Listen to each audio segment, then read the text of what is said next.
దేవుడు మన పక్షమునుండగా మనకు విరోధి ఎవడు?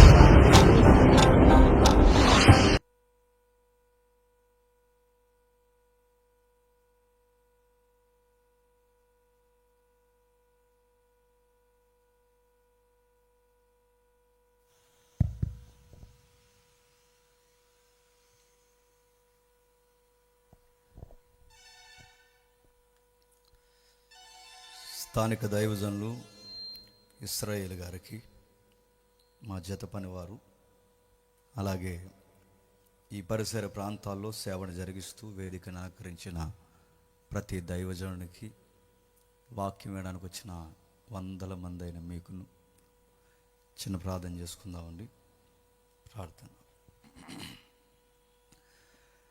పరలోకమందున్న మా తండ్రి, ఈ ప్రత్యేకమైన పరిస్థితుల్లో సమాజానికి ఏది అవసరమో మీ కుమారులు గుర్తెరిగిన వాడిగా, సేవలో అనుభవం ఉన్నవాడిగా, తన వంతు ప్రయత్నంగా తండ్రి స్థానిక ప్రజలతో సేవకులతో కలిసిపోతూ తండ్రి ఒక్కరోజు మరొక్కసారి సత్యమును వినిపించి తండ్రి సమాజం ఏ ఏ విషయాల్లో మగ్గిపోతుందో దానికి సరి అయిన జవాబు ఏది అవసరమో తండ్రి గుర్తెరిగిన వాడిగా ఈ సభను ఏర్పాటు చేశాడు తండ్రి. దీని యొక్క కష్టము, ప్రయాస, దీని వెనకాల ఎన్ని ఇబ్బందులు పడ్డాడో మీకు తెలుసు తండ్రి.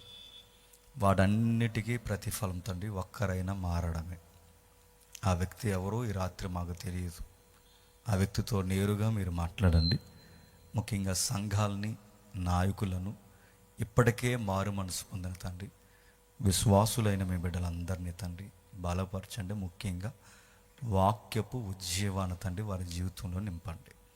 నిలబడిన నేను తండ్రి కాలయాపన చేయక వారి జీవితాలకి అవసరమైన సంగతులు చెప్పడానికి నన్ను వాడుకోండి తండ్రి. ప్రస్తుత సమాజం ఎలాంటి కలుషిత వాతావరణంలో ఉందో తండ్రి కళ్ళకు కట్టొచ్చినట్టు చూపించే వాక్యపు వెలుగును మా కళ్ళ ముందుకు తీసుకొస్తారని కోరుతున్నాం. మమ్ములను, మీ బిడ్డలను మీ చేతులుగా అప్పగిస్తున్నాం తండ్రి. మీ మహిమకు, మీ ఔన్నత్యానికి మేము అడ్డురాక, మీ మహిమను మేము దొంగిలించక, మమ్మల్ని మేము తగ్గించుకుంటూ మిమ్మల్ని హెచ్చిస్తూ తండ్రి అందరినీ మీ చేతులుగా అప్పగించుకుంటూ క్రీస్తు నామని ప్రార్థన సమర్పిస్తున్నాం తండ్రి. ఆమె. త్వరగా కొన్ని విలువైన సంగతులు విందాం. నిజానికి మీటింగ్ 10 గంటలకి అయిపోద్ది అన్నారు. 10 గంటలకు ఇచ్చారు. నేను నిజంగానే 10 గంటలకు అయిపోద్దేమో అనుకుని పరిగెట్టుకొచ్చాను, కానీ 10 గంటలకు ఇచ్చారు. ఏది ఏమైనా పర్మిషన్ ఇచ్చిన పోలీసు యాజమాన్యానికి, అధికారులకు క్రీస్తునామమున శుభములు. వాళ్ళ యొక్క విధి నిర్వహణకి మనం భంగం కలిగించకముందే, వారి పరిధిని మనం దాటిపోకముందే త్వరగా మనం ముగించుకునే ప్రయత్నం చేద్దాం. చూద్దాం. లూకాసు వార్త 3వ అధ్యాయం. లూకాసు వార్త 3వ అధ్యాయం మొదటి 6 వచనాలు చదవండి. తిబేరియా కైసరు ఏలుబడిలో 15వ సంవత్సరమందు యోదయకు పొంతు పిలాతు అధిపతిగాను, గలిలయకు ఏరోదు చతుర్థాధిపతిగాను, ఇథూరియా, తకోనీతి దేశములకు అతని తమ్ముడైన ఫిలిప్పు చతుర్థాధిపతిగాను, అబిలేనని దేశమునకు లోసాని అధిపతిగాను, అన్నాయు, కైపాయు ప్రధాన యాజకులుగాను ఉన్న కాలమున అరణ్యములోనున్న జకరియా కుమారుడైన యోహాను నద్దకు దేవుని వాక్యము వచ్చెను. అంతటా ఆ యోహాను వచ్చి పాప క్షమాపము నిమిత్తము మారు మనసు విషయమైన బాప్టిజము పొందవలనని యొర్దాను నదీ ప్రదేశమంతటా ప్రకటించుచుండెను. ఆగుదాం. రాయబడిన సందర్భాన్ని మనం జాగ్రత్తగా చూడగలిగితే సమకాలీన పరిస్థితుల్లో నైసర్గిక స్వరూపము 1 కాదు 2 కాదు అధికారుల యొక్క పరంపర పట్టిక రాస్తున్నాడు అక్కడ. నా మాటలు అర్థమవుతున్నాయి అనుకుంటున్నాను. చివరికి వినబడుతున్నాయా? చివరికి ఓకే. లూకా గారు సువార్తికుల్లో ఒక బెస్ట్ రైటర్. ఆయన 3 సువార్తలు ఒక ఎత్తు అయితే, లూకా గారు రాసిన సువార్త విధి విధానం మరొక ఎత్తు. అందుకే ఆయన కేవలం సువార్తికుడే కాదు, ఆయనను గూర్చి రచయితలు ఏమంటారంటే చరిత్రకారుడు కూడా. ఆయన కేవలం చరిత్రకారుడే కాదు, ఆయన ఒక ఫిలాసఫర్ కూడా. ఆయన ఫిలాసఫర్ మాత్రమే కాదు, తత్వజ్ఞానానికి ప్రత్యేకగా దాని తర్వాత నిలబడిన అనేకులకు దీటైన సమాధానం చెప్పే ఒక సువార్తికుడు పరంపరలో ఒక మంచి వైద్యుడు కూడా. ఇంకా ఆయన గురించి చెప్పుకుంటే ఏముందంటే ఒక గ్రీకు పౌరుడు ఆయన. అంటే అటు గ్రీకు ఫిలాసఫీ ఆయనకు తెలుసు, అలాగే ఇటు సువార్త సమ్మేళనం తెలుసు, అలాగే పొలిటికల్ సైన్స్ కూడా ఆయనకు తెలుసు. అంటే రాజకీయ శాస్త్రం కూడా తెలుసు ఆయనకి. అలాంటి మేధావి సువార్త చెబితే ఎలా ఉంటుంది? ఎదుగు ఎలా ఉంటుంది? అనగనగనగా అండం, అనగనగా ఒక ఊర్లో అండం. యేసు ప్రభుని పరిచయం చేస్తున్నప్పుడు పలానా టైములో అనగనగనగా ఒక రోజు ఏం జరిగిందంటే అండం. ఈ అనగనగనగన కథలు మన పెద్దమ్మలు అమ్మమ్మలు చెప్తారు. వాక్యం ఎరిగిన వాడు, నాలెడ్జ్ ఉన్నవాడు, చరిత్ర మీద జాగ్రఫీ మీద అవగాహన ఉన్నవాడు ఇత్ ఎవిడెన్స్తో మాట్లాడుతుంటాడు. వాడు మాట్లాడే తీరు వేరు. అందుకే చూడండి, ప్రసంగాలు చెప్పేవాళ్ళు లేరు, కానీ బైబుల్ని అపోలజిటిక్ స్టైల్లో, అంటే ఇంటున్న వాడిని ఇది వాస్తవరా అని ఒప్పించేలా మాట్లాడేవారి శైలి వేరు. ప్రసంగికులు నేను తక్కువ చేయట్లేదు. అందుకే బైబిల్ బోధిస్తున్నప్పుడు నాకు అనిపించిన ఎక్స్పీరియన్స్ నేను చెప్తున్నాను. బైబిల్ బోధిస్తున్నప్పుడు అన్నిటి మీద అవగాహన ఉండి బోధిస్తే భలే బోధిస్తారండి. అన్నిటి మీద అవగాహన ఉండాలి, కాస్తంత అవగాహన ఉండాలి. మనం బైబిల్ పట్టుకోకముందు మనం సరిగ్గా చదివామో లేదో నాకు తెలియదు, కానీ బైబిల్ పట్టుకున్న తర్వాత కాస్తంత చరిత్ర కూడా చదవాలి. బైబిల్ పట్టుకున్న తర్వాత కాస్త రాజ్యాంగం అంటే ఏంటో కూడా తెలియాలి. బైబిల్ పట్టుకున్న తర్వాత కాస్తంత అవుట్లైన్స్, సైన్స్ అంటే ఏంటో కూడా తెలియాలి. బైబిల్ను పట్టుకున్న తర్వాత మనుషుల మదిలో వాళ్ళ నాడేంటో, అంటే సైకలాజికల్గా మనుషులు ఏ ఏ విషయాల్లో వాళ్ళు బిహేవ్ చేస్తారో కూడా తెలియాలి. అందుకే బైబిల్ బోధిస్తున్న బోధన పని చిన్న పని ఏం కాదు. అది ఎవ్రీడే ఏదో ఒక సంగతి నేర్చుకొని బోధించాల్సిన బాధ్యత బోధకుడి మీద ఉంది. ఈరోజు ఏది కష్టపడి బోధించే వాళ్ళేరి. ఒకవేళ ఆ పాస్టర్ గారు వారం అంతా కష్టపడి కుస్తీ బట్టి బైబిల్తో కింద మీద పడి ఆ పిండిన సారాన్ని తీసుకొచ్చి ప్రజలకు ఏదన్నా చెబుదామంటే ఇనే ప్రజలేరి. కాస్తంత విషయాన్ని పరిజ్ఞానంతో దాని సరిహద్దులను విస్తరించి మాట్లాడదామంటే వినే ప్రజలేరు. మరి ప్రజలకు ఎంతసేపు ఏం కావాలంటే దీవెనలు, దీవెనలు, దీవెనలు. మేము ఎలా తిరిగినా దేవుడు మమ్మల్ని దీవించారు. మా పిల్లలు చర్చికి రాకపోయినా మా పిల్లల్ని దేవుడు దీవించేయాలి. మా పిల్లలు గాలి తిరిగి సరిగ్గా చదవకపోయినా మా బిడ్డలు ఏడాది చివరిలో ఎగ్జామ్స్ రాస్తున్నప్పుడు ఆన్సర్ షీట్లు పరలోకం నుంచి వచ్చేయాలి. అలా ఉన్నారు పబ్లిక్. ఇప్పుడు వాళ్ళు ఏ వ్యాపారం చేసినా కలిసి వచ్చేయాలి, ఏ ఉద్యోగానికి వెళ్ళినా ఎదురొచ్చేయాలి, వారి పిల్లలు వాళ్ళకి కలిసి వచ్చేయాలి. ఒక్కటేంటి రెండేంటి ఇంతకు వస్తున్నారని అడుగుతున్నాను. బయట వాళ్ళు ఒక స్లోగన్ చెప్తారు, వాళ్ళకి ఆపద మొక్కుల దేవుళ్ళు ఉంటారు బయట. మనోళ్ళకి ఆపద మొక్కుల దేవుడిని ఎవరిని చేస్తారు చెప్పిన? యేసయ్యని చేస్తారు. అందుకే ఈ దేవుడు ఇవ్వడని అంటలేదు, ఈ దేవుడు మీ కోరికలు నెరవేర్చడని అంటలేదు, కానీ ఈ దేవుడిని ఎలా తెలుసుకోవాలో అలా తెలుసుకుంటే నువ్వు అడిగే విషయాలు పరిధి మారుతావు. సీఎం గారి దగ్గరికి వెళ్ళి, బాగా వినండి, సీఎం గారి దగ్గరికి వెళ్ళి చాక్లెట్ కొనండి అంటే ఎలా ఉంటుందండి? నాకు 5 స్టార్ చాక్లెట్ మీదకి లాగేస్తుంది సీఎం గారు. ఎందుకు వచ్చామో ఉదయం నుంచి సాయంత్రం వరకు వెయిట్ చేస్తున్నాం, పైగా ఉపవాసం, అంటే ఏమి తినకుండా ఆఫీస్ ముందు నిలబడ్డావు. నాకు మొత్తం మా పీపీసీసీ అందరూ చెప్పారు, నువ్వు ఎందుకు నిలబడ్డావు అడిగినప్పుడు నీ రిక్వెస్ట్ ఆన్సరు ఏమని చెప్పకూడదంటే చాక్లెట్ కొనమని అనకూడదు. ఎందుకంటే నువ్వు వెళ్ళింది సీఎం దగ్గరికి, సీఎం రేజు కోరికే నువ్వు అడగాలి. ఎగ్జాంపుల్ మీకు అర్థమైతే, యేసు ప్రభువాన్ని ఏం అడుగుతున్నాను చెప్పండి? తలనొప్పి వచ్చేసింది ప్రభువా, నేను అడుగుతున్నాను. తలనొప్పి కోసం ముల్లోకాన్ని పరిపాలించేవాడిని అడుగుతున్నావంటే అలా మెడికల్ షాప్ దగ్గరికి వెళ్ళి ఒక ట్యాబ్లెట్ వేసుకుంటే పోద్ది. దానికి ఇప్పుడు నువ్వు తలనొప్పి కోసం పెద్ద ఉపవాస ప్రార్థన,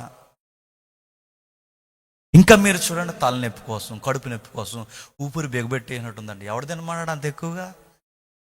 మొత్తం తగ్గించు. ఒక విషయం చెప్పిన, బాగా తింటే ఆరోగ్యంగా ఉంటాం లేదో నాకు తెలియదు, కానీ నాకు తెలిసిన టెక్నిక్ నేను చెప్తున్నాను.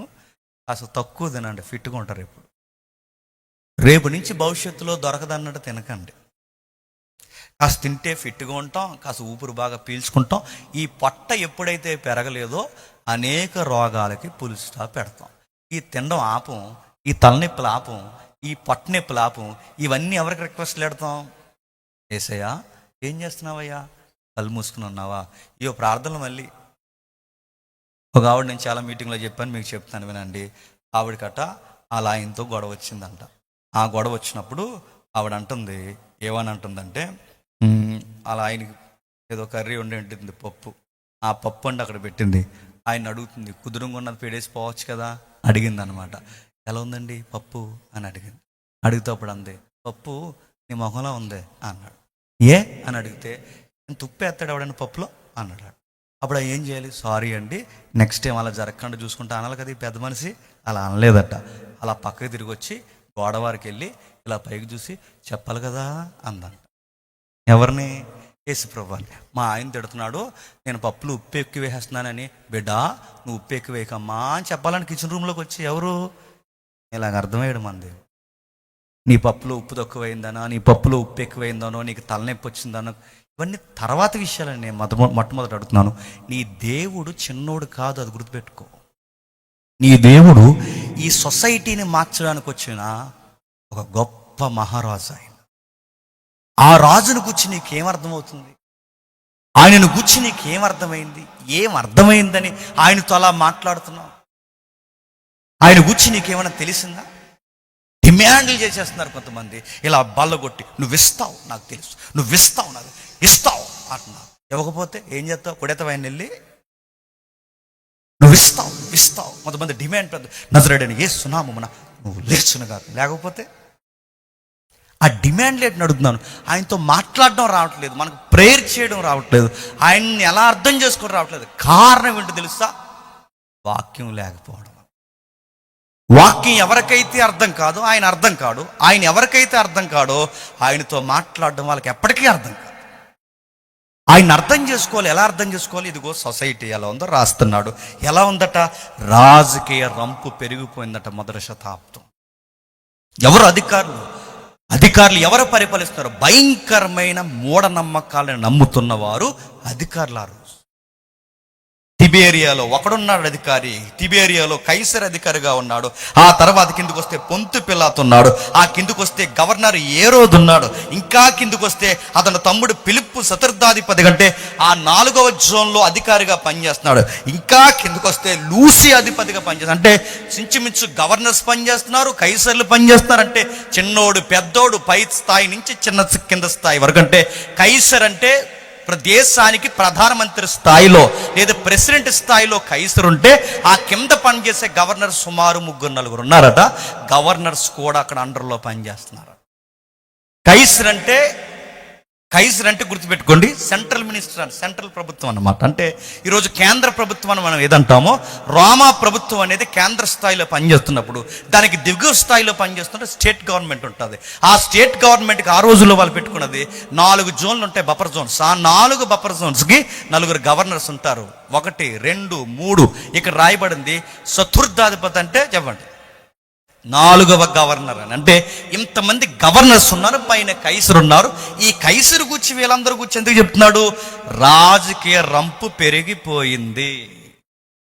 అరే బాప్టిజం ఇచ్చి యోహాను పుట్టాడు, ఆ పుట్టిన వాడి దగ్గరికి వాక్యం వచ్చింది అని చెప్పెత్తే అయిపోయే ఒక చిన్న మాటని ఇంత పొలిటికల్ సైన్స్ ఎందుకు ఈ యొక్క లూకా గారు తిప్పి రాస్తున్నాడు? అంటే క్రైస్తవం ప్రకటిస్తున్నది కేవలం అమాయకులకు మాత్రమే కాదు. క్రైస్తవ సువార్త క్రీస్తు ప్రకటన కేవలం చిన్న దిగువ స్థాయి పల్లె ప్రాంతాలు లేదా మగ్గిపోతున్న కేవలం గ్రామీణ ప్రాంతాలకి, దిగువ స్థాయి ప్రజలకు కాదు. సువార్త ఎవరికి అవసరం అంటే రాజు దర్బార్లో ఉన్న రాజులకు కూడా అవసరం. నువ్వు ఎమ్మెల్యేవైనా, ఎంపీవైనా, నువ్వు ముఖ్యమంత్రి అయినా, ప్రధానమంత్రి అయినా, నువ్వెవరైనా మనిషివైన నీకు నాకు ఒక సువార్త అవసరం. ఆ సువార్తలో ఒక వారియర్ ఉన్నాడు. ఆయన గురించి తెలుసుకోవడం చాలా అవసరం. ఆయన గురించి తెలియచేయాలంటే చెబుతున్నాడు చూడండి, రాజకీయం పెరిగిందంట. ఆ రాజకీయం పెరిగిందన్న విషయాన్ని అక్కడ తాపేశాడా లూకా గారు? సరిగ్గా అదే టైంలో 2వ వచనంలో అన్న కైప ప్రధాన యాజకులుగా ఉన్నారంట. రాజకీయానికి యాజకులకి సంబంధం ఏంటి? రాజకీయానికి యాజకులకి ఎందుకు లింక్ పెడుతున్నాడు? ఈ రాజకీయం కూడా యాజకీయంలో కలిసింది, యాజకీయం కూడా రాజకీయంగా మారింది. దైవజనులు కూడా పార్టీ జెండాలు మోస్తున్నారట. దైవజనులు కూడా పార్టీ మాది ఇది అని చెప్పుకుంటున్నారట. లేవా అలాంటి సంఘాలు? లేవా చెప్పండి. పలానా సంఘం అండి, ఆ పైన ఆ సంఘం ఎవరైతే ఉన్నారో వాళ్ళు పేరుకి క్రైస్తవులు, కానీ ఆ సంఘం అది టీడీపీ సంఘం అండి అన్నారు. ఆ ఓట్లన్నా చర్చిలో ఉన్న ఓట్లన్నీ టీడీపీ పడతాయండి. ఇది వైసీపీ సంఘం అండి, ఇది వైసీపీ పడుతుందని అడుగుతున్నాను. మీరెవరు? మీరు సంఘమా సంత అని అడుగుతున్నాను. రాజకీయాలు వస్తే మీకెందుకు అడవాడు ప్రారంభం అవుతుంది? రాజకీయాలు వస్తే మీ చర్చలో అడవాళ్ళు ఎందుకు ప్రారంభం అవుతున్నాయి? రాజకీయాలు వస్తే మీరెందుకు జెండాలు మోస్తున్నారు? రాజకీయాలు వచ్చే ముందు వాళ్ళ పర్సనల్ మీటింగ్లు పెడితే మీరు ఎందుకు వెళుతున్నారు? ఇలాంటి దుర్మార్గమైన పన్నే అన్న కైఫా గాడు చేశాడు. అప్పటికి వయసు వాళ్ళకి 60-70 సంవత్సరాల దగ్గరకు ఉంది. బుద్ధి లేని పని చేస్తున్నారు ఆ యాజకులు. ఎందుకంటే వీళ్ళ లేవి క్రమంలో వచ్చిన, అహరోను క్రమం ప్రకారం వచ్చిన యాజకులు కాదు వీళ్ళు. అహరోను క్రమం ప్రకారం వచ్చిన యాజకులు కాదు. సొలొమోన్ టెంపుల్ ఉందగా, తెలుసుగా ఆ రోజుల్లో. ఆ సొలొమోను గారి యొక్క మందిరంలో ఆ రోజుల్లో తరగతులు ఉంటాయి. అబియా తరగతి అని మనకు తెలుసుగా. మొదటి తరగతి, 2వ తరగతి, 3వ తరగతి, 4, 5, 6, 7, 8 తరగతులు ఉంటాయి. ఈ 8 తరగతుల మీద సుప్రీం యాజకుడు ఒకడు ఉంటాడు. ఆ యాజకుల్ని ఎవరు నియమించాలంటే నిజానికి లేవియా కాండం ప్రకారం లేదా లేవీల క్రమం ప్రకారం, అహరోను వరుస క్రమం ప్రకారం అహరోను కొడుకులు ప్రధాన యాజకులుగా ఉండాలి. అంటే ధర్మశాస్త్రం ప్రకారం యాజకులు నియమింపబడాలి. కానీ సీన్ రివర్స్ ఏమైందో చెప్పనా? ఇక్కడ ఈ ప్రధాన యాజకులు ఎవరి చేత నియమింపబడ్డారంటే సిరియా గవర్నర్ కురేనియస్ నియమించాడంటే. వీళ్ళు సిరియా గవర్నర్ కురేనియస్ అంటే ఈ పక్కనున్న సిరియా గవర్నర్ రికమెండేషన్ చేసి, ఇదిగో సొలొమోన్ టెంపుల్లో ఈ రోజు నుంచి మీకు ప్రధాన యాజకులు ఎవరంటే అన్న కైప. నేను అడుగుతున్నాను, రాజకీయాలతో యాజకీయానికి పోస్టింగ్లు ఎంచుకోవడం ఏంటండి? ఈరోజు లేవు అలాంటివి. రికమెండేషన్ చేసి పోస్టింగ్లు ఎంచుకునే పోస్టింగ్లు అంటే పాస్టర్ గారు పోస్టింగ్లు లేవా? నేను పాలకొల్లు నుంచి వెళ్ళనండి అన్నాడంటే. పాలకొల్లు బాగుంది, పాలకొల్లు నుంచి నేను వెళ్ళనండి, పాలకొల్లోనే ఉంటానండి. మరి అలా అయితే కుదరదండి. పైనున్న మరి మన పైనోళ్ళు పెద్దోళ్ళు వినరు. మరి ఏం చేయాలంటే రికమెండేషన్ చేద్దామండి. ఎవరితో అండి? ఎమ్మెల్యే గారితో చేస్తారంటే. చర్చిలో ఎమ్మెల్యే గారు రికమెండేషన్ చేసి పాస్టర్ పోస్టింగ్ వేయించుకుంటున్నామంటే ఇంతకన్నా పనికి పని ఉందా చెప్పండి? ఇంకా విషయం చెప్పనా, చదువుకున్న కష్టపడి బైబిల్ విద్య నేర్చుకొని, థియాలజీ నేర్చుకొని కష్టపడి చదువుకున్న దైవజనులకి సరి అయిన పోస్టింగ్లు వస్తాయి లేదో నాకు తెలియదు. కానీ అడ్డగోలు షార్ట్ కోర్సు చేసి దానికి మళ్ళీ పైన కొన్ని సంఘాలు ఉన్న పేర్లు అడగండి నన్ను, ఎందుకంటే గుద్దు చచ్చిపోతారు ఈ పేరుగా చెప్పానంటే. కొన్ని సంఘాలు ఉన్నాయి, వాళ్ళకి డబ్బులు కడితేనట నీకు పాలకొల్లో కావాలా, నరసాపురంలో కావాలా, డ్రైనేజీలో కావాలి. పోస్టింగ్లు అడుగుతున్నాను, పోస్టింగ్లు. అందుకే మీ నరసాపురంలో గొడవ జరిగింది నాకు తెలుసు, ఆ వీడియో నేను చూశాను. ఆ నరసాపురంలో పోస్టింగ్లు గొడవే జరిగింది. ఆ పెద్ద వీడియో బయటకు వచ్చింది, మీరు చూసారా? అందులో పెద్ద ఆయన ఎవరో పాస్టర్ గారితోనో మరి ఎవరితో పెద్దల గొడవలు నాకు తెలియదు. కానీ ఈ పోస్టింగ్లు గొడవలు, ట్రెజరీ గొడవలు వచ్చేసి ఇలా సొక్క వీళ్ళ దిప్ప ఆ పెద్ద రారా కొడేసుకుందాం అన్నాడు. కొడేసుకుంటారంట. రారా కొడేసుకుందాం అంటే పాస్టర్ గారు అంటున్నారు, రారా అంటున్నారు. ఈయన పాస్టర్ గారేనా? ఆ సంఘ పెద్ద అంటున్నారు, రారా ఈరోజు నువ్వు ఉండాలి. మైక్ తీసేస్తున్నాడు, పాటలు పాడి మైక్ తీసుకుంటేస్తున్నాడు. ఇప్పటి వరకు పాటలు, ఇప్పుడు ఫైట్లు. ఇలాగైపోయారంటే ఇలా ఎందుకు అయిపోతారు చెప్పిన? యాజకీయంలోనికి చెప్పండి రాజకీయం రాకూడదు. ఓకే, మేము రాజుల కొరకు ప్రార్థన చేస్తాం, అధికారుల కొరకు ప్రార్థన చేస్తాం, స్థానిక ఎమ్మెల్యే గారి కొరకు ప్రార్థన చేస్తాం, పంచాయతీ ప్రెసిడెంట్ కొరకు ప్రార్థన చేస్తాం, వీధి నెంబర్ల కొరకు ప్రార్థన చేస్తాం, పోలీస్ అధికారుల కొరకు ప్రార్థన చేస్తాం. కానీ మీ రొంపు రాజకీయాల్లో మేము ఇన్వాల్వ్ అవ్వం అని చెప్పాలి. ఏరే బంధిస్తారా, వెయ్యిస్తారా? నీ బంధిస్తారు. నీకు మాది చర్చి ఓటింగ్ ఇంత, మరి ఎంత అన్నారట. వస్తాడు యేసుప్రభు వచ్చి నీకు ఇస్తాడు, నోటికి ఓటు, కంగారు పడకు. ఇలాంటివన్నీ చేస్తున్న వారు ఆ రోజు ఎక్కువైపోయారట. అందుకే అన్న కైప ప్రధాన యాజకులుగా ఉన్నారు. కానీ వీళ్ళు ప్రధాన యాజకులుగా ఉన్నప్పుడు వాక్యం ఎవరి దగ్గర ఉండాలండి? వీళ్ళ దగ్గర ఉండాలి. వీళ్ళ దగ్గర రాజకీయం ఉంది, వీళ్ళ దగ్గర అధికారం ఉంది, వీళ్ళు పిలిస్తే పరిగెట్టే జనాలు ఉన్నారు, ఫేమ్ నేమ్ అన్నీ ఉన్నాయి కానీ వీళ్ళకి ఏం లేదు. చెప్పండి, వాక్యం లేదు. ఒకవేళ వాక్యం చెప్పమంటే వీళ్ళు ఏం చెప్తారు? వాక్యం తప్ప అన్నీ చెప్తారు. మొన్న మేము ఊరు వెళ్తున్నప్పుడు ఏం జరిగిందంటే ఎమ్మెల్యే గారు చాలా గౌరవంగా మన వేదిక మీదకి ఆహ్వానించారు. దేవునికి మహిమ కలుగును అన్నారంట. వెంటనే మన గురులు ఉంటారు కదా, అక్కడ దేవునికి మహిమ. ఎమ్మెల్యే గారు నిన్న ఆహ్వానిస్తే నువ్వు పైకి ఎక్కితే నువ్వు అది మాకు చెప్తే అది దేవునికి మహిమ ఏంటో నాకు అర్థమవుతుంది. నడుతున్నా దానికి మహిమ ఏం చెప్తారంటే, రాజకీయాల్లో తిరిగినోడు రాజకీయాలే చెప్తాడు, యాజకీయంలో తిరిగిన వాడు వాక్యమే చెప్తాడు. ఇదే గుర్తు మీకు. అటు ఇటు ఎందుకుంటున్నారు మీరు అడుగుతున్నారు. అటు ఇటు కానాలి మీరు అడుగుతున్నాడు. అటు ఇటు ఎందుకుంటాయి ఉంటే ఇటు లేదా అటు. నీకు రాజకీయాలు ఇప్పించుంటే అటు పో, లేదా యాజకీయం ఇప్పించుంటే ఇటు ఉండు. అటు ఇటు ఎందుకు తిరుగుతున్నావు? అలాగే తిరిగారు అన్న కైఫా. అలా తిరిగితే ఏమవుద్ది? సమాజానికి వెలుగు లేకుండా పోతాది. ఏమైందో టూకీగా అవుట్లైన్స్ జస్ట్ మీకు ఆ తరం న్యూస్ వార్త పరంపర ఎలా ఉందో మీకు చెబుతాను, వినండి. మర్చిపోతానేమో అని చాలా కాలం క్రితం రాసుకుని మరీ పెట్టుకున్నాను. అంటే ఇది విలేకరులు ఎవరైనా ఉంటే వాళ్ళకి బాగా అర్థమవుద్ది నా లాంగ్వేజ్. ఇప్పుడు ఆ రోజు సమకాలీన పరిస్థితి ఎలా ఉందంటే, సామాజిక ప్రపంచం, ఫస్ట్ లైన్, సామాజిక ప్రపంచం పూర్తిగా కలుషితం అయిపోయి, వాక్యం లేదు. 400 సంవత్సరాల సుమారు దేవుడు మాట్లాడడం మానేశాడు. మలాకి తర్వాత 400 సంవత్సరాలు దేవుడు ప్రపంచంతో మాట్లాడడం మానేశాడు. ఎప్పుడైతే దేవుని మాటే వాక్యం ఎప్పుడైతే ఇజ్రాయేల్ సమాజానికి అందలేదో, ఇజ్రాయేల్ సమాజానికి దేవుని వాక్కు అందకపోయేసరికి సామాజిక ప్రపంచం అంటే సొసైటీ ఎలా తయారైందంటే, సామాజిక ప్రపంచంలో అశాంతి ఎక్కువైపోయింది. ఏంటది? అశాంతి ఎక్కువైపోయింది. రెండోది, సమాధానం పల్చని పొరగా మారిపోయింది. ఇంకా సమాధానం పల్చని పొరగా మారిపోవడమే కాదు, స్వదేశీయులైన ఇశ్రాయేలీల్ని విదేశీయులైన రోమా ప్రభుత్వం వారు చాలా దారుణంగా వారిని పరిపాలిస్తున్నప్పుడు మగ్గిపోయి బానిసలైపోయి గాఢమైన ఆ స్వరంతో ఎంతో ఆశతో ఆ ప్రజలు అరిసే అరుపులేంటో తెలుసా? మాకు స్వతంత్రము లేదా అని అరిశారు. సొసైటీ ఎలా ఉందో చూడండి. సామాజిక ప్రపంచం, సమాధానం పోయింది, శాంతి పోయింది. అరే ఏదన్నా సమాధానం దొరుకుద్దంటే పల్చని పొరగా ఆ పరిస్థితి మారిపోయింది. విదేశీ పరిపాలన కింద విముక్తి కొరకు ప్రజలు మగ్గిపోతూ విముక్తి కొరకు గాఢమైన ఆశతో ప్రజలు ఎదురు చూస్తున్నారట. ఎప్పుడు మాకు విడుదల వస్తుంది? పండించేది మేము, ట్యాక్స్ వసూలు చేసేది ఆడు, నదులు మా మీదకి ఎక్కేది వాడు, మా పిల్లలు వీడికి ఊడిగంజేయడం, వాడికి మాకు సిల్లర జల్లడం. చివరికి పౌరసత్వానికి ట్యాక్స్ కట్టాలి, ఉన్నందుకు ట్యాక్స్ కట్టాలి, ఇంటికి ట్యాక్స్ కట్టాలి, పండించినందుకు ట్యాక్స్ కట్టాలి. 1-2 చివరికి మాకు రోమన్ సిటిజన్షిప్ ఇవ్వండి అయ్యా అంటే ఆ సిటిజన్షిప్ కూడా ఇవ్వడానికి మళ్ళీ దానికి ఒక ట్యాక్స్ కట్టాలి.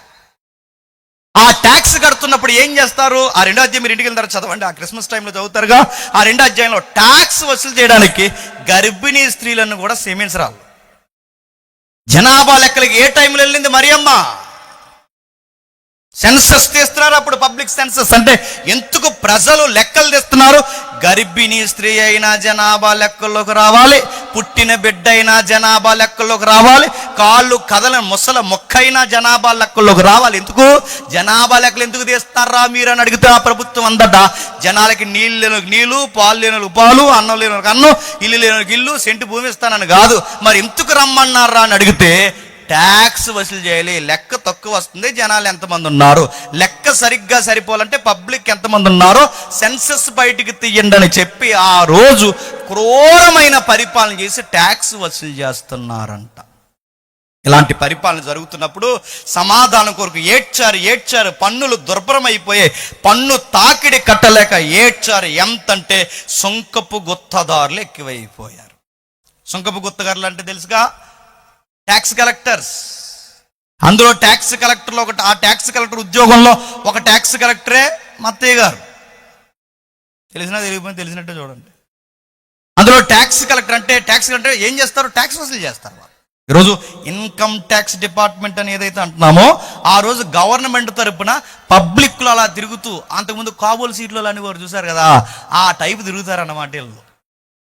వీళ్ళకి ప్రత్యేకించి గవర్నమెంట్ జీతం ఇవ్వదు, సుంకపు గుత్తదారులకి వీళ్ళకి ప్రత్యేకించి గవర్నమెంట్ జీతం ఇవ్వదు. వీళ్ళు ఏం చేస్తారంటే, ప్రభుత్వానికి కట్టాల్సిన పన్నులు ప్రజలు కట్టకపోతే ఆ పన్నులు ప్రజల దగ్గర నుంచి వసూలు చేయడానికి ఈ సుంకపు గుత్తదారులను పెడతారు. ఈ సుంకపు గుత్తదారులు అంటే సుంకం వసూలు చేసాడు అక్కడైతే, ఈ సుంకాన్ని వసూలు చేసే వాళ్ళందరి మీద లీడరు సుంకపు గుత్తదారుడు. దా పార్టీకి చెందినోడే జక్కయ్య. చిన్న ఉద్యోగం ఏం కాదు అది. పైగా జక్కే కానీ మత్తే కానీ వీళ్ళందరూ ట్యాక్స్ వసూలు చేస్తారు. వీళ్ళ గవర్నమెంట్ జీతం ఇవ్వదు. ఏం చేస్తారు, ఇప్పుడు ఈ ట్యాక్స్ వసూలు చేస్తున్నప్పుడు గవర్నమెంట్ జీతం ఇవ్వదు. అప్పుడు గవర్నమెంట్ వీళ్ళు పెట్టుకున్న డీలింగ్ ఏంటంటే, మాకు 10% ట్యాక్స్ కట్టాలి కనుక మిగిలిన జీతాలు మీరు ఎంత వసూలు చేసుకుంటారో వసూలు చేసుకోండి, 5% అంతా మీదే అన్నారు. ఇంకేం చేస్తారు చెప్పండి, రెచ్చిపోయారు. ఎంత వసూలు చేసేది నిజానికి 10 వసూలు చేయాలి, కానీ వీళ్ళు ఎంత 20, 25, 50 కూడా వసూలు చేశారు. అందుకే సుంకపు గుత్తదారులు అంటే పబ్లిక్ ఎందుకు కోపం అనుకుంటున్నారు, కట్టాల్సింది 10, కానీ వీళ్ళ మన మీద రుద్దుతున్నది మాత్రం సుమారు 50% వరకు వసూలు చేశారు. అందుకే సడన్ గా డబ్బున్న ఎక్కువైపోయి ఈ జక్కే గట, ఈ జక్కే కానీ మత్తే కానీ ఎంత త్వరగా డబ్బున్న వాళ్ళు ఎలాగైపోయారు, ట్యాక్స్ ప్రజల్ని జలగల పీకినట్టు పీకుతున్నారట. కట్టకపోతే ఏదో ఒకట దొంగ పత్రం రాసి వీడు చాలా విరోధంగా ఉన్నాడని, ప్రభుత్వానికి ట్యాక్స్ కట్టినట్టున్నాడని ఏలే పొల్లెట్టేస్తారు కింద నుంచి. ఇంకెవరైనా అడగండి, గవర్నమెంట్ తరఫున జలగలు ఉంటాయిగా కొన్ని జలగలు. ఆ రోజైనా ఈ రోజన్నా పంచాయతీలో కొన్ని జలగలు ఉంటాయి, మున్సిపాలిటీలో కొన్ని జలగలు ఉంటాయి. మనం ఒక పనికి వెళితే ఆ ప్రభుత్వానికి కట్టాల్సిన ట్యాక్స్ ఒకటి అయితే, ఆ ట్యాక్స్కి మళ్ళీ వీడు ఒక ట్యాక్స్ మనకి. ఇల్లు మన ఇల్లు మనం కట్టుకోవడానికి ఎంత ఏడిపించేస్తారండి, మన ఫంక్షన్ హాల్ మనం కట్టుకుని ఎంత ఏడిపించేస్తారండి. రేపు రండి, ఎల్లుండి రండి, ఎందుకంటే ఇది ఖాళీయే. వీడికి ఇప్పుడు వీడికి జీడిపప్పు బాదం పప్పు ఏదో ఒకటి ఇచ్చి ఆ తర్వాత వీడికి 2000 3000 పెడితే కానీ కనీసం మళ్ళీ పర్సంటేజ్ భూభాగం పెద్దది కానీ సోత చూడండి ఏడుసినా చెప్తున్నాను. మళ్ళీ నన్ను ఏడిపించారు కాబట్టి నేను చెప్తున్నాను. నేను లంచం ఇవ్వలేను. ఒకరోజు నాకు పని మీద ఇలా వెళ్ళాను, నేను లంచం ఇవ్వలేను, నా వల్ల అవ్వదు, ఒకటే చెప్పాను. లంచం ఇస్తే కానీ పని అవ్వదని పక్కడితే చెప్పించారు. నేను ఇవ్వను, ఇస్తే ఇవ్వను, లేదా లంచం ఇస్తే నా సాక్ష్యం దేవుడి దగ్గర నా సాక్ష్యం పోద్ది, లంచం ఇవ్వకపోతే నువ్వు పని చేయవు. అయిన కాడికి అవుతే చేత చేయి, లేకపోతే మానన్నాను. నా బాధ చూసి ఈ లోపల ఎవరో ఆ పక్క ఆయన అధికారి చెప్పి, బాబు ఆయన పలానోడు, అయ్యా నువ్వు చేయవయ్యా అంటే, ఆ ఒక సిస్టర్ గారు ఎవరు ఎత్తున్నారో ఆ సిస్టర్ గారు వాళ్ళు కలిసి నాకు తెలియకుండా ఆ బయట ఉన్న అధికారితో కొడితే దెబ్బకు దిగొచ్చి సంతకం పెట్టాడు మొహం మార్చుకొని. నేను బయట నిలబడి ఒకటే ప్రార్థన చేస్తాను, ఆడ పని చేయకపోతే ప్రభువా నేను ప్రార్థన చేస్తున్నాను, నన్ను నువ్వేం చేస్తావు చెయ్యన్నాను అంతే. ఆడ అడ్డొచ్చేసి దేవుని పని నడుతున్నాను. అధికారులు లేరు, ఏడిపించే వాళ్ళు లేరు, చెప్పండి. వసూలు చేస్తారు. ఆ రోజుల్లో సుంకపు గుత్తాలు ఎక్కువైపోయారు. కట్టకపోతే ఒక గొడవ, కడితే ఒక గొడవ, చివరికి ఏడిపించారు. మోసము అవమానము ఆ రోజుల్లో సామాన్యమైపోయాయి. ఇవేం చిన్న పదాలు కాదు, టెక్స్ట్ బుక్లో లేదా న్యూస్ పేపర్లో వాడుతున్న పదాలు. మోసము అవమానము సామాన్యమైపోయేట. బానిసత్వం అసంతృప్తితో నెలకొందట. దుఃఖము దేశాన్ని నింపేసిందంట. సొసైటీ ఎలా ఉందంటే అయిపోయింది పూర్తిగా. బానిసత్వం పెరిగిపోయింది, అసంతృప్తి పెరిగిపోయింది, దేశాన్ని ఎవరిని కదిపినా దుఃఖము దుఃఖము దుఃఖము. ఈ పరిపాలన వల్ల మీకు ఏమైనా బాగుందంటే, ఏం బాగుంది, మా బొంద మా సంపి తినేస్తారని ఏడిసారు. ఎక్కడికక్కడే చూడండి ఏడుస్తున్నారు. సామాజిక ప్రపంచం చచ్చింది. రెండవది రాజకీయ ప్రపంచం. బాగా వినాలి, ఎందుకు చెబుతున్నాను, పని లేక చెప్తున్నాను అనుకోకండి. అర్థమయ్యే వాళ్ళకి అర్థమవుతుంది, అర్థమైన వాళ్ళకి నిద్ర వస్తుంది. అర్థమైపోయినా అర్థమైనట్టే చూడండి, అవి తర్వాత అర్థమవుతుంది. రైట్. ఏం చెప్తున్నాడు, రాజకీయ ప్రపంచం ఏమవుతుంది, రాజకీయ ప్రపంచం ఎలా, సామాజిక ప్రపంచం ఏమో ఇంత దుర్భరం అయిపోయింది. మరి రాజకీయ ప్రపంచం ఎలా ఉందంటే, పాలకులు కొందరు గర్విష్ఠులు అయిపోయారు. పాలకులు కొందరు గర్విష్ఠులు అయిపోవడమే కాదు, బహిరంగ పాపంలో అధికారులే జీవిస్తున్నారంట.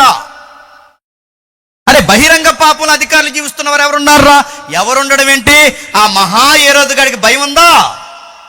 ఆడి పనికి మాలిన పరిపాలనకి పిల్లలు అడ్డొస్తారు ఏమని ఆ పిల్లల్నే చంపించాడు. భయం ఉందాడికి.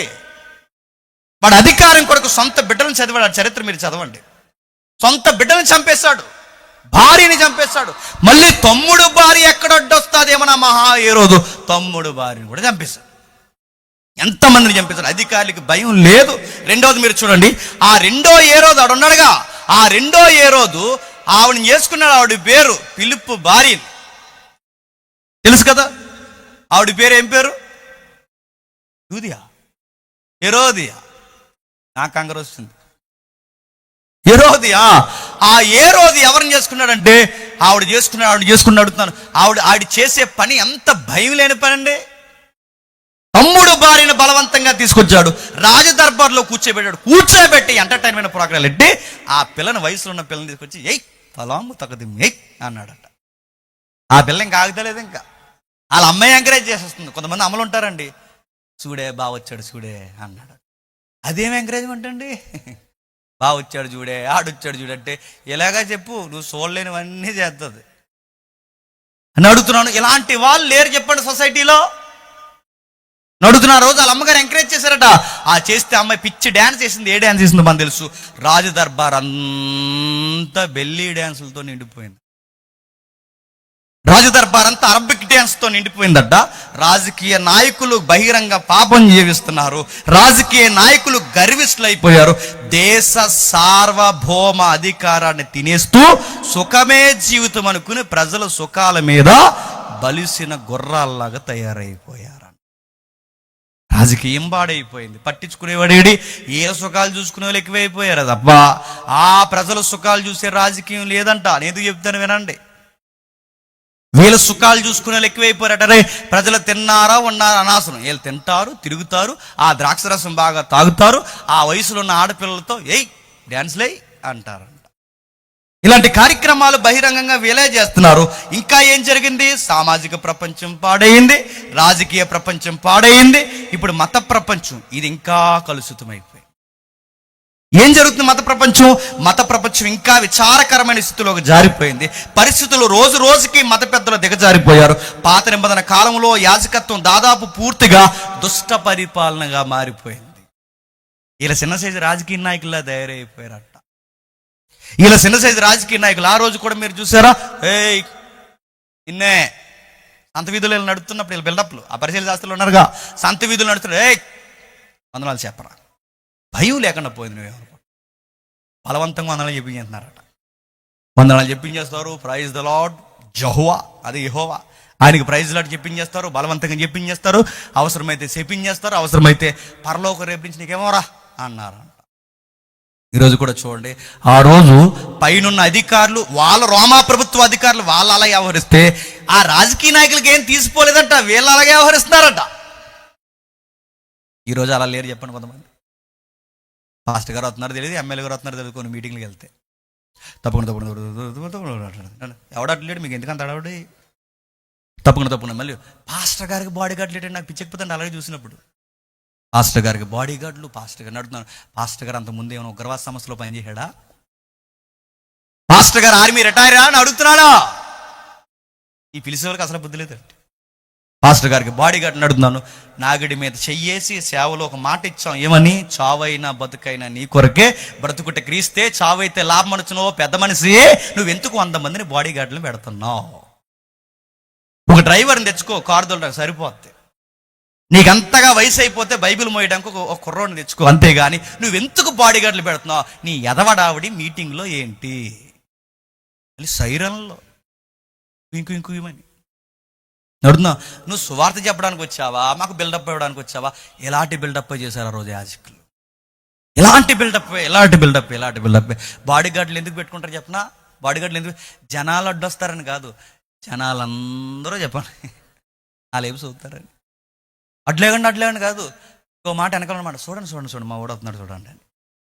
ఈయన గారు ఇలా నడుస్తున్నాడు, ఎమ్మెల్యే గారిలాగా ఇలా నడుస్తున్నప్పుడు ప్రైజ్ లాట్ అన్నాడు. నీకు ప్రైజ్ లాట్ చెప్పే వాళ్ళకి అసహ్యం లేదు, నేను అడుగుతున్నాడు అసహ్యం లేదు. ఆ వీడియో ఏదో వచ్చింది బయటికి, పాస్టర్ గారు వెళ్తున్నారండి.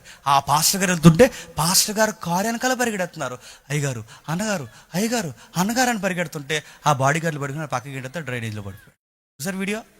అక్కడి నుంచి పైకి లేచిపోయారు. అన్నగారు ఒక్క ఫోటో, అన్నయ్య గారు అనగానే అన్నయ్య గారు గ్లాస్ కూడా తెలియదు కంటే ఆయన ఎమ్మెల్యే గారికి బాగు కదా మరి, ఎవరన్నా అడగకండి. ఇలా తయారు, ఆ రోజు కూడా అలాగే తయారయ్యారు. మత ప్రపంచం పూర్తిగా మారిపోయింది. ప్రధాన యాజకులు ఇంకెంత మాత్రం దేవుని చేత నియమింపబడ్డామన్నా ఆ స్పృహను కోల్పోయారట. ఏ రోజు వరుస, క్షమించండి, అహరోను వరుస క్రమాన్ని పూర్తిగా వదిలేశారట. మరి ఏం చేస్తున్నారా వీళ్ళందరూ కలిసి అంటే, రాజకీయాన్ని యాజకీయంలోకి తెచ్చేశారట. భారమైన లంచాలు తీసుకుంటున్నారట. దేవాలయాన్ని, బాగా వినండి, దేవాలయాన్ని రెంట్కి ఇచ్చేశారంట. యేసుప్రభు వచ్చే సమయానికి దుకాణాలు పెట్టేశారుగా మందిరంలో. దేవాలయాన్ని రెంట్కి ఇచ్చేసి, తీసుకోండి, ఇదిగో నీ దుకాణం ఎక్కడెట్టుకో, నీ దుకాణం ఎక్కడెట్టుకో, మరి కొంచెం మరి దేవాలయానికి కావాల్సిన కొన్ని పనులు ఉన్నాయి, అవి చేసి పెట్టండి అన్నారు. బయట లోపలికి బలి తెస్తారుగా, గొర్రెనో మేకనో బలి ఇవ్వడానికి వస్తారుగా. మీరు హిస్టరీ చదవండి, నేను లేని చెప్పట్లేదు. ఆ లోపల బలినో కోడునో మేకనో బలి ఇవ్వడానికి వస్తే వీళ్ళ పొరపాటున బయట కానీ కొని తెచ్చేసారు అనుకోండి, లోపలికి ఆ బలి తేనెవరట, కొంటే ఎక్కడ కొనాలంట, ఆ లోపల పెట్టారు కదా కొట్లు, ఆ కొట్లో కొంటేనే మళ్ళీ ఆ బలిని అంగీకరిస్తారట. ఇది ఎక్కడి నుంచి తెచ్చావని సిగ్గులేని ఆ పాస్టర్, అదే క్షమించండి, యాజకులు అడిగేస్తారట అక్కడ, ఏమని, ఇది బయట కొన్నావా, గొర్రెని లోన కొన్నావా, తోక బయట వంకరగా ఉంది, ఇది బయట గొర్రె కాదు అన్నారు. మన లోపల కొనలేదా, మన వాళ్ళు అమ్ముతున్నారు కదా లోపల అంటే.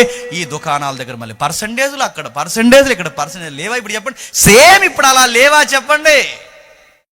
ఇప్పుడు ఒక మీటింగ్కి వెళ్ళండి, ఆ కొట్టు మాదే, ఈ కొట్టు మాదే, ఈ కొట్టు మాదే, ఈ కొట్టు మాదే. నేనే చెప్తాను, ఇంకో ఇంత తీసుకుని అక్కడక్కడ పెట్టుకోండి, వెళ్ళే ముందు మరి అంటానన్నమాట.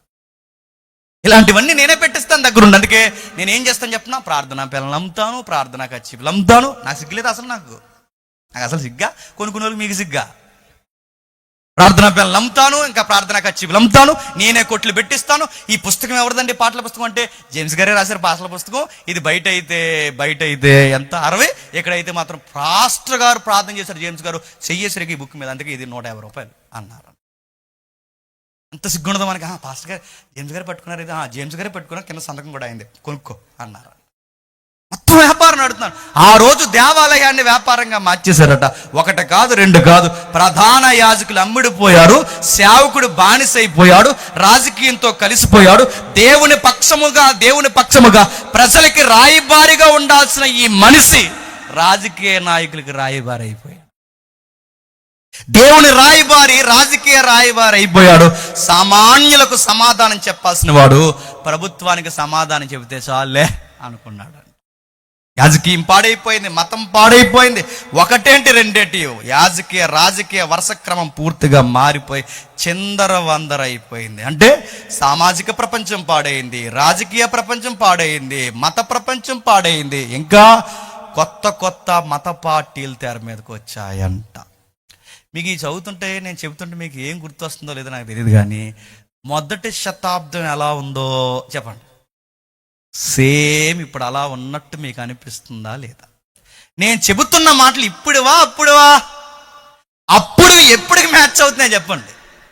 ఇప్పటికి మ్యాచ్ అవుతుంది. అందుకే ఈ సభ పెట్టిన రాత్రి ఎందుకు జరుగుతుందంటే, ఏం జరుగుతుందో మీరు చూడండి. అదే ఆ రోజు కొత్త మత పార్టీలు వచ్చి, అంటే మతం పార్టీ ఏంటి, పార్టీ ఏం చేస్తారా దేవుడి కొరకు మీరంటే, కొన్ని మత పార్టీలు ఉన్నాయి. ఏం చేస్తారంటే, పరిసయ్యులు, శాస్త్రులు, సద్దుకైలు, వీరు మత పార్టీలు. పరిసయ్యులు అదొక రాజకీయం పార్టీ.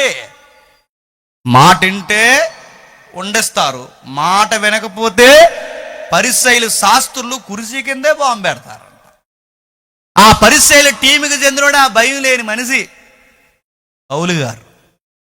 ఆ మనిషి ఎలా ఉంటాడండి, నచ్చిన వాళ్ళందరూ కొడతాడు, గిట్టిన వాళ్ళందరూ కొడతాడు, స్త్రీలు పురుషులను చూడడం. అంతే, వాళ్ళకు మతున్మాదుల మోక, అదొక రాజకీయ పార్టీ. వీళ్ళ గవర్నమెంట్ కింద చాలా బలంగా పనిచేస్తారు.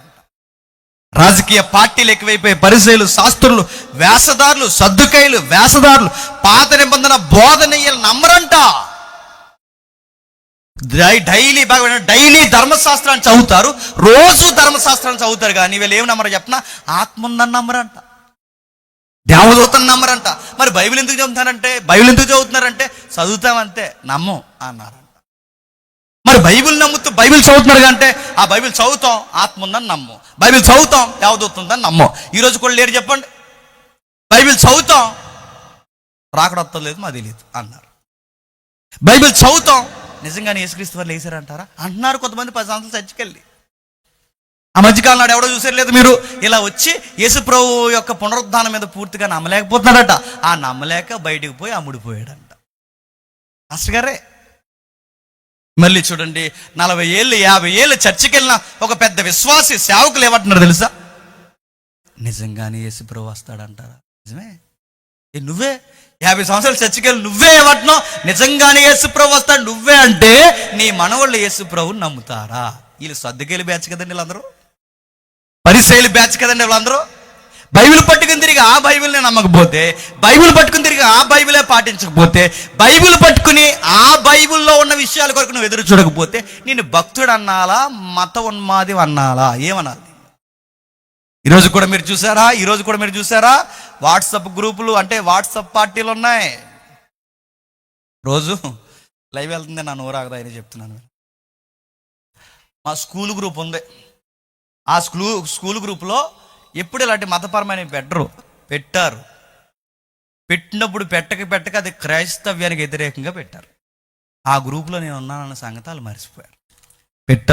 పెట్టినప్పుడు ఏమన్నారంటే మనం అందరం ఒక్కటవ్వాలి, మన సనాతన ధర్మాలు ఒక్కటవ్వాలి. ఇదిగో ఓటింగ్ జరుగుతుంది, సుమారు 80% మనకు ఓటింగ్ వస్తే ఆ ఓటింగ్లో మనం ఏం చేస్తామంటే రాజ్యాంగాన్ని మార్చేస్తామని మంత్రి గారు చెప్పారు. ఏ మంత్రి అని అడగండి.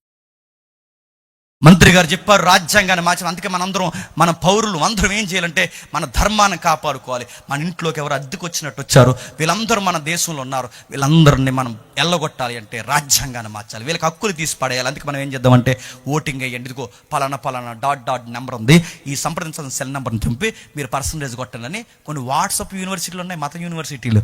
ఆ యూనివర్సిటీలు ఫేక్ న్యూస్ ఒకటి పబ్లిక్ చేస్తే దీంట్లోకి అందరూ వచ్చి గ్రూప్లో తెగ స్పందించేస్తున్నారు కొంతమంది. అప్పుడు నేను అన్నాను, ఈ పోస్ట్ చేసిన వాళ్ళు ఎవరో నాకు తెలియదు కానీ, ఆ పోస్ట్ చేసిన వాళ్ళు పెట్టాను నేను. ఈ పోస్ట్ చేసిన ఎవరికో నాకు తెలియదు కానీ అసలు రాజ్యాంగంలో అసలు ప్రియాంబుల్లో ఏముందో చెప్పరా అని అడిగాను నేను. వాళ్ళ తలకాయలకు ప్రియాంబుల్ అంటేనే తెలియదు. ప్రియాంబుల్లో ఏముందో చెప్పరంటే చెప్పలేదు. తర్వాత అడిగాను, అసలు ఇది నిజంగా రికార్డెడ్గా కేంద్ర స్థాయి నుంచి ఒక ఆర్టికల్ వచ్చిందని ఏదన్నా ప్రూవ్ చేయండి. లేదు. మరి ఎలా వచ్చారు? ఇది ఒక ఫేక్, అంటే జనాల్లో పబ్లిసిటీ చేయాలి. అద్దింట్లోకి ఎవరో వచ్చారంటున్నారు కదా, ఆ అద్దింట్లోకి వచ్చిన వాళ్ళు అద్దె బ్యాచ్ ఎవరని అడిగితే అప్పుడు సిగ్గులు ఎక్కడ కింద చెప్తున్నారు. ఏమని చెప్తున్నా, ఇంకెవరు? ముస్లింలు, క్రైస్తవులు, సిక్కులు, బౌద్ధులు. అంటే మనం అంటే అద్దెకు వచ్చామంటే ఎక్కడికి? అప్పుడు నేను అన్నాను, అసలు మీరెవరేంటి అని అడిగాను. మీరెవరేంటి అంటే మాది సనాతనం అన్నారు. అప్పుడు నేను అన్నాను, మా స్కూల్ బేస్లేండి సరదాగా సాగిన కాన్వర్జేషన్ చెప్తున్నాను నేను. ఆ తర్వాత అన్నాను, అసలు మీ నమ్ముతున్నది ఎక్కడి నుండి వచ్చిందో మీకు తెలుసా? అసలు మీ మూలాలు మీకు తెలుసా? అసలు మీ పెద్దలు ఎవరో మీకు తెలుసా? అసలు మీరెవరో తెలుసా? తెలుగోళ్ళు, తమిళోళ్ళు, కన్నడం వాళ్ళు, మలయాళం వాళ్ళు ఈ బ్యాచ్ని ఏమంటారో తెలుసా? నువ్వు తెలుగోడివి, నువ్వు ఏ జాతికి చెందినవాడో తెలుసా? నువ్వు నమ్ముతున్న నమ్మకాలు ఏవైతున్నావో అవి దేనికి సంబంధించో తెలుసా? నువ్వు నమ్ముతున్న నమ్మకాలు ఆర్యులు తెచ్చిన నమ్మకాలు. ఆర్యులు ఎవడని అడిగితే అంతే తలకాయ రేపు తూర్పు ఎలాగుందో చూసుకో. నువ్వు నమ్ముతున్నది ఆర్యులు నమ్ముతున్నది. నువ్వున్న దేనికి? నువ్వు ద్రావిడ తెగకు సంబంధించిన వాడు. అంటే మనం ఎవరు? ద్రావిడులు. ఈ నమ్ముతున్న నమ్మకాలు ఎవరికి సంబంధించినవి? ఆర్యులకి. నువ్వు తెచ్చి దేనికి ముడిపెడుతున్నావు? ఎక్కడికి అయినా ఉంటే గింటే అసలు ఈ దేశం ఎవరు తెలుసా? తెలుగు, తమిళం, కన్నడం, ద్రావిడ తెగల్లో పురాతనమైన తెగలు ఎవరైతే ఉన్నారో అసలు భారతదేశం మందే. అసలు విదేశీల నుంచి వచ్చింది ఎవరు? ఆర్యులు. ఆ ఆర్యులు తెచ్చిన మతమే మీరు అంటున్నారే సనాతనం. అది మీరు తెచ్చేస్తున్నారు. ఈ హిస్టరీలో అడుగుతాను, అసలు ఈ ఆర్యన్స్ ఎక్కడి నుంచి వచ్చారు? మీరు బేస్ రిఫరెన్స్ ఏమనుంటే హిస్టరీలోనే చూపిస్తారని అడిగితే ఇలాంటివన్నీ గట్టిగా అడిగేసాని తూచ్ ఇలాంటి మాకు తెలియదు అని నాకు పర్సనల్ వాట్సాప్లోకి వచ్చేస్తారు గ్రూప్లోంచి. ఇంతకీ ఎవరని తెలిస్తే ఒక అమ్మాయి. తర్వాత తెలిసింది ఆ అమ్మాయి ఎవరో. అప్పుడు నాకు అసైన్మెంట్లు రాసేది 9th క్లాస్. ఇంకెవరైనా అడగండి ఆ రోజులు. అదరదు, ఒరే ఇవిటో నన్ను అనుకోసం అడుగుతున్నావు అంతే. అప్పుడు నాకు అది నువ్వా, నీకు ఈ పెంట నాలెడ్జ్ అంతా ఎలాగొచ్చింది, ఇవన్నీ ఎందుకు అడుగుతున్నావు అంటే మీ క్రైస్తవులు ఎక్కడుంటే అందరినీ మార్చేస్తున్నారా అని అడిగింది. అప్పుడు అన్నాను, ఏం మార్చేస్తున్నారు ఏంటంటే మా అపార్ట్మెంట్లో చాలా మందిని మార్చేశారు, నీకు కూడా చెప్తున్నాను, నీలాటోళ్ళు మార్చేస్తున్నారు కదా, వాళ్ళందరినీ నేను మారుస్తాను, అందుకే నేను రణరంలోకి దిగాను అంది. అప్పుడు అన్నాను, నాతో మాట్లాడు, నిన్ను మార్చేతానని చెప్పాను. ఆ తర్వాత పక్కకు పోయి అడుగుతున్నాను, ఈ దిగువ స్థాయిలో చిన్న అంటే కాపరాలు చేస్తున్న ఆడపిల్లలు కూడా ఇది ఎక్కించారంటే ఏమనాలి? మత పార్టీలు ఎక్కువైపోయాయి. ఆ రోజు కూడా ఎక్కువైపోయాయి మత పార్టీలు. ఎక్కడికక్కడే చూడండి, సద్దుకేయులు, పరిసయ్యులు, మత పార్టీలు ఎక్కువైపోయాయి. ఇంకా ఏమైపోయాయి? ఆ రోజు ఏమి ఎక్కువైపోయాయి, ఈ రోజు కూడా అవే ఎక్కువైపోయినాయి. మీరు ఈ మధ్యకాలంలో మీరు చూస్తున్నారా, మీరు కేంద్ర స్థాయిలో ఉన్న పదవులు అక్కడి నుంచి మీకు లడ్డూ కావాలంటే అడగండి. అక్కడి నుంచి మీకు లడ్డూ కావాలంటే ఇక్కడ మీరు ఏం చెప్పాలి చెప్పండి? స్లోగనం చెప్పాలి. మీరు అక్కడి నుంచి లడ్డు మీరు అందుకోవాలంటే, మరో లడ్డు మీకు కావాలంటే ఏం చేయాలి చెప్పండి? ఆ పైన ఆ భావజాలానికి మీరు చేయకొడితే ఇక్కడ ఎమ్మెల్యే అయిపోతారు. ఆ పైనున్న వాటికి మీరు జై కొడితే, మతాన్ని రంగును పూసుకుంటే ఇక్కడ మీరు ఎన్న లేవా చెప్పండి? నేను అనుకుంటానండి, రోడ్డు మీద అలా వెళ్ళిపోతుంటే రోడ్డు మధ్యలో దేవాలయాలు ఉంటాయి. ఎక్కడో దూరంగా పోయి అక్కడెక్కడో ఊరుకు దూరంగా మనం చర్చ్ కొట్టుకుంటామంటే మనకు పర్మిషన్ ఎవరండి? దీన్ని ఏమనాలండి? మత పార్టీలు అంటారు. రాజకీయ నాయకులు అంటే అందరినీ సమానంగా చూడాలి, కానీ ఎక్కడికక్కడ చూడండి ఇవన్నీ. ఇప్పుడు చెప్పండి, ఆ రోజు రాజకీయం ఎలా ఉందో ఈ రోజు రాజకీయం అలాగే ఉంది. ఆ రోజు సామాజిక ప్రపంచం ఎలా ఉందో ఈ రోజు సామాజిక ప్రపంచం అలానే ఉంది. ఆ రోజు మత ప్రపంచం ఎలా ఉందో ఈ రోజు మత ప్రపంచం అలా ఉంది. ఆ రోజు ఏ రోజు గవర్నమెంట్ ఎలాగైతే క్రూరంగా పరిపాలిస్తుందో ఈ రోజు కూడా వాళ్ళు అలానే ఉన్నారు. ఏదన్నా మారిందా? సేమ్ అలా ఉంది. ఇప్పుడు చెప్పండి, ఇప్పుడు ఇలాంటి ప్రపంచాన్ని మార్చాలంటే దేవుడు దిగొస్తే మారుతుందా, లేకపోతే నడుపుతాను ఏ కార్యం చేస్తే మారుతుంది? మతాన్ని మార్చాలి, సామాజిక ప్రపంచాన్ని మార్చాలి, రాజకీయాన్ని మార్చాలి, యాజకీయాన్ని మార్చాలి. ఇన్ని సెక్టార్లో సమాజం చెడిపోయినప్పుడు వీటన్నిటికీ మార్పు వచ్చి ఉద్యమం రావాలి అంటే ఏం చేస్తే మారుతుంది? సమాజం మారాలంటే కొంతమంది ఏమన్నారంటే పోరాటాలు చేయాలన్నారు. ఏం చేయాలట? పోరాటాలు చేయాలంటున్నాను. పోరాటాలు చేస్తామనే తుపాకీ గొట్టాలు పట్టుకుని అడవుల్లోకి పోయారు. కొన్ని శతాబ్దాల పోరాటాలు చేశారు. ఏమన్నా సమాజంలో మార్పు వచ్చిందా? ఆ పోరాటాలు చేసిన వాళ్ళే మారిపోయారా? చెప్ప ఎక్కడొచ్చింది మార్పు? తుపాకీ గొట్టంతో వచ్చిందని అడుగుతున్నాను, రాలేదు. కలంతో వచ్చిందా? రాలేదు. మావోయిజం, లెనినిజం, మార్కిజం ఏవైతున్నావో ఇలాంటి విప్లవ భావజాలు ఎన్ని పుట్టుకొచ్చాయి. మారిందా ఈ దుర్భర ప్రపంచం? చెప్పండి. ఎక్కడ మారలేదు. పోరాటాల వల్లనే మారితే, రాస్తారోకల వల్లనే మారితే, కార్మిక సంఘాలు ఉద్భవించి కార్మిక సంఘాలు రోడ్డు మీద నిలబడి ఇలాంటి ధర్నాలు చేస్తే, సమ్మెలు చేస్తే మారతాయి అనుకుంటే మన చిన్నప్పటి నుంచి చేశారు. మారాయా? చలో గిలో హైదరాబాద్ అక్కడ ఇక్కడికి అన్నారు. ఎన్నిసార్లు చలో అన్నా పొలో అని పోయినాడు ఒకడు లేడు. మారారా? క్యాస్ట్కి ఒక నాయకుడు ఉన్నాడు, మతానికి ఒక నాయకుడు ఉన్నాడు, రాజకీయానికి ఒక నాయకుడు ఉన్నాడు. అందరూ స్లోగన్ చెప్పేవారే, అందరూ పోరాట యోధులే, అందరూ మారుస్తామన్నవాడే.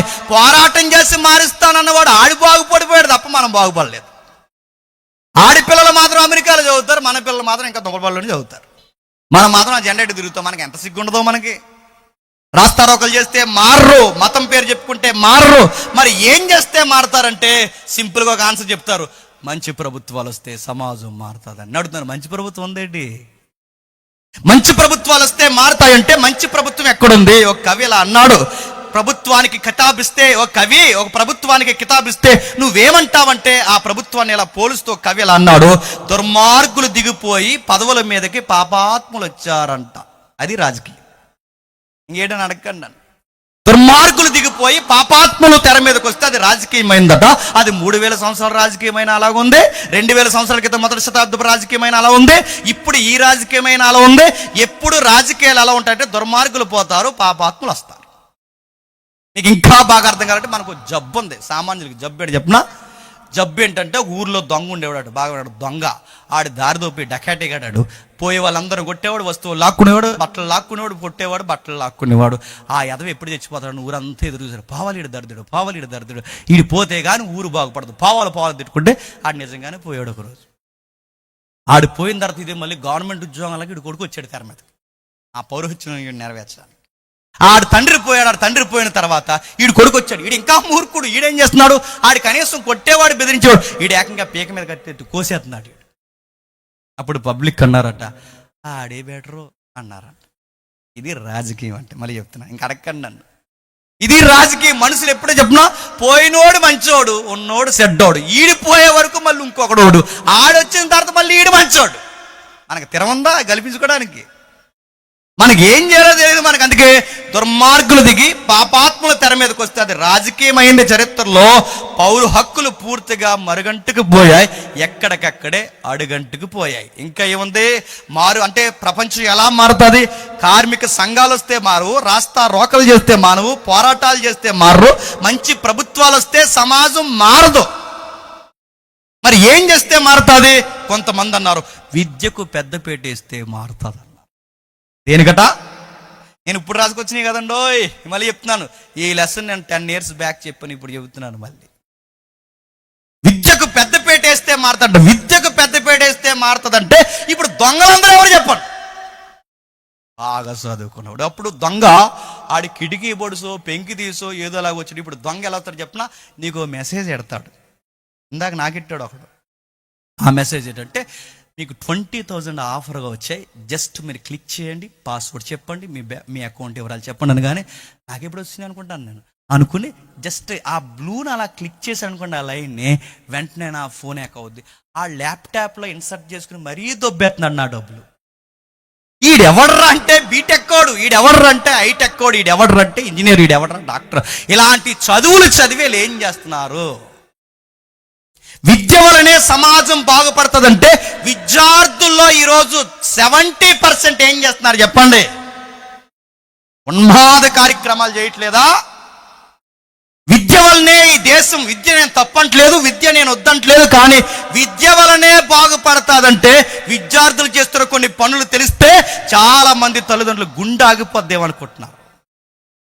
మీ పిల్లలకి చదివిస్తే ఆ జ్ఞానంలో వాళ్ళు నేర్చుకున్నది చెప్పినా, మీకు తెలియకుండా మొబైల్ని ఎలా ఆపరేట్ చేయాలో కొత్త లాకులు వేస్తారు. దానికి ఇంటికి వెళ్ళాక లాక్ తీయమనండి. ఇంటికి వెళ్ళాక లాక్ తీయరాను, నీకు చెమటెక్కేద్దే, ఆడికి చెమట వచ్చారు. ఏం చదివేడు అంటే ఆడు చదివిన చదువు దేనికి ఉపయోగిస్తాడు చెప్పండి? ఇంకా మీరు చూడండి, విద్యార్థులు ఏం చేస్తున్నారంటే జైళ్ళ సంఖ్యను పెంచలేదా? ఈరోజు సైనిక్ నేచర్స్ అందరూ ఎవరు?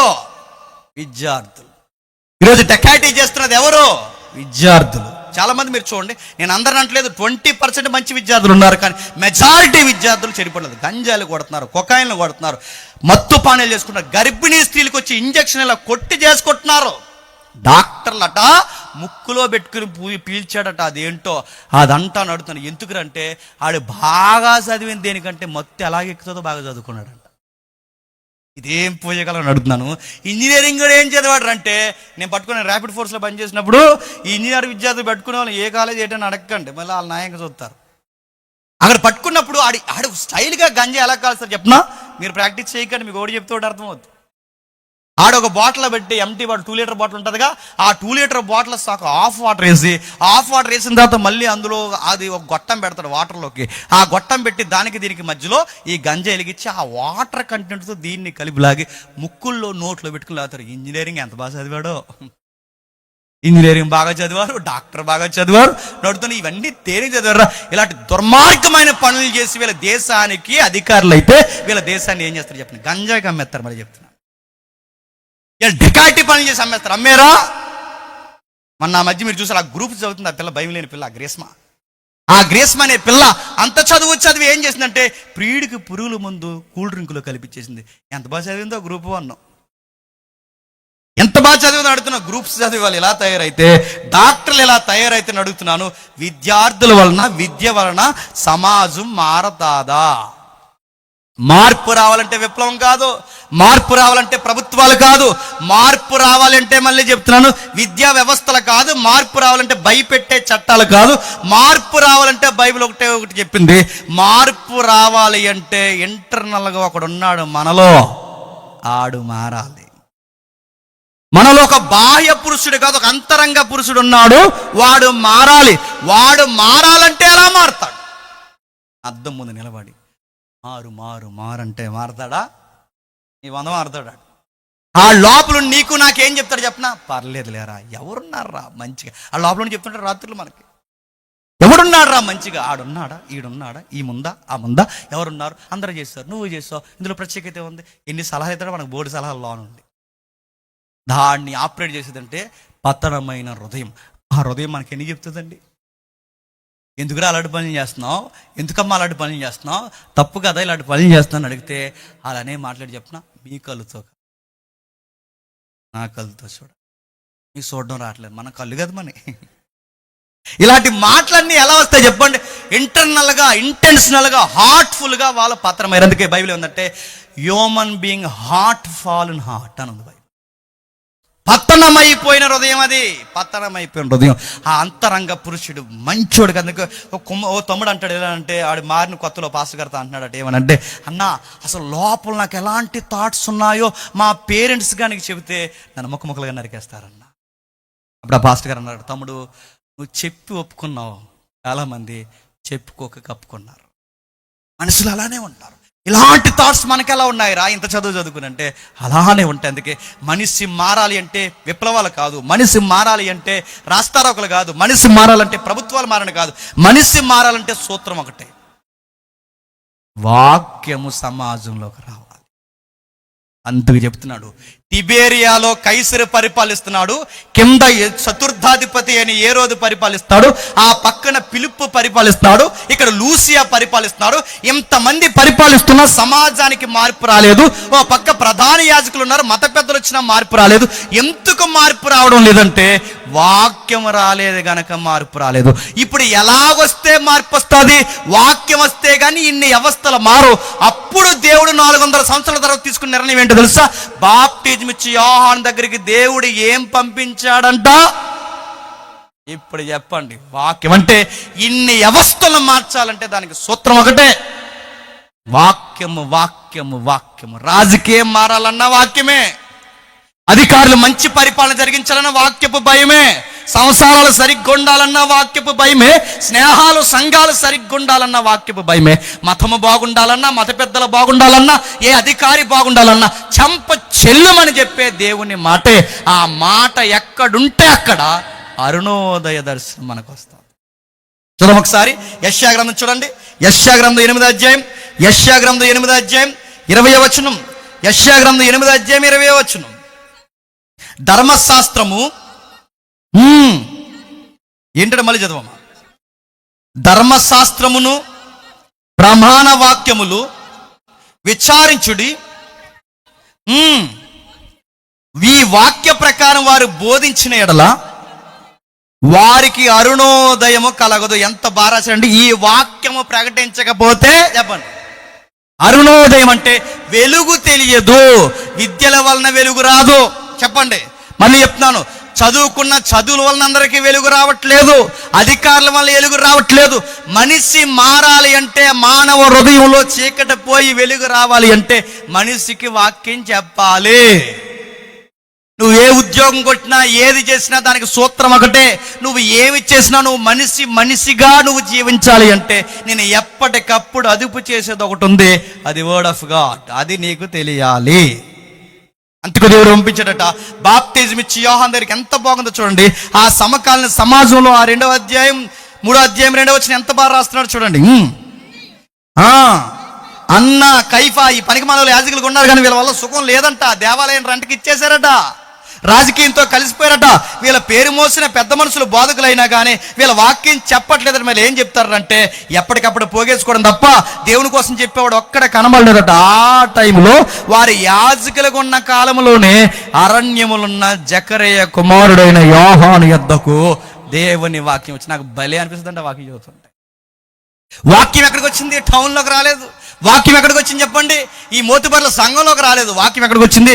ఎక్కడో సరైన బట్టలు వేసుకోక, సరి అయిన తల దూకోక, చెక్కళ్ళు ఎండిపోయి, మనిషి ఎండిపోయి, క్రీడాకారుల్లా కనబడుతున్న ఆ ఎండకి వానకి తడిసిపోయి, ఆ తోలు తట్టి కట్టుకున్న ఒక పల్లెటూరి అడవి మనిషి దగ్గరికి వాక్యం వచ్చిందంట.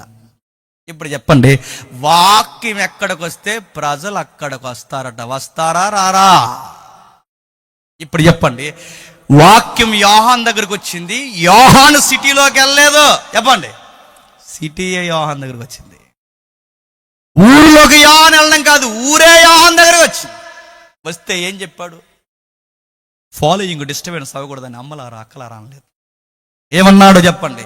మీరు ఇలాగే రండి, మీ ఫాలోయింగ్ ఇలానే ఉంచండి, మిమ్మల్ని అందరినీ దేవుడు దీవించిన కాదు. మీరు ఎలాంటి దొంగ పనులు చేసినా పర్లేదు, కానీ మీరు మాత్రం ఇలాగే రండి, దేవుడు మిమ్మల్ని దీవించిన కాక అన్నాడా? అనలేదు. ఎవడ చెప్పినా వచ్చిన వెంటనే ప్రసంగం మొదలెట్టాడు. సర్ప సంతానమా అన్నాడు.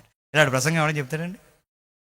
వచ్చిన వాళ్ళు తిడుతున్నాడు చూడండి, సర్ప సంతానం అని తిడుతున్నాడు. ఆయన ఎందుకు అలా తిడుతున్నాడు? అది ఆయన తిడుతున్నది కాదు. చెప్పండి, ఆత్మదేవుడు ఆయనలో ఉండి ఆయన ప్రేరేపించి ప్రజలను దులుమాడుతున్నాడు. ఇదిగో సర్ప సంత పాములు రా మీరు అందరూ అన్నాడు.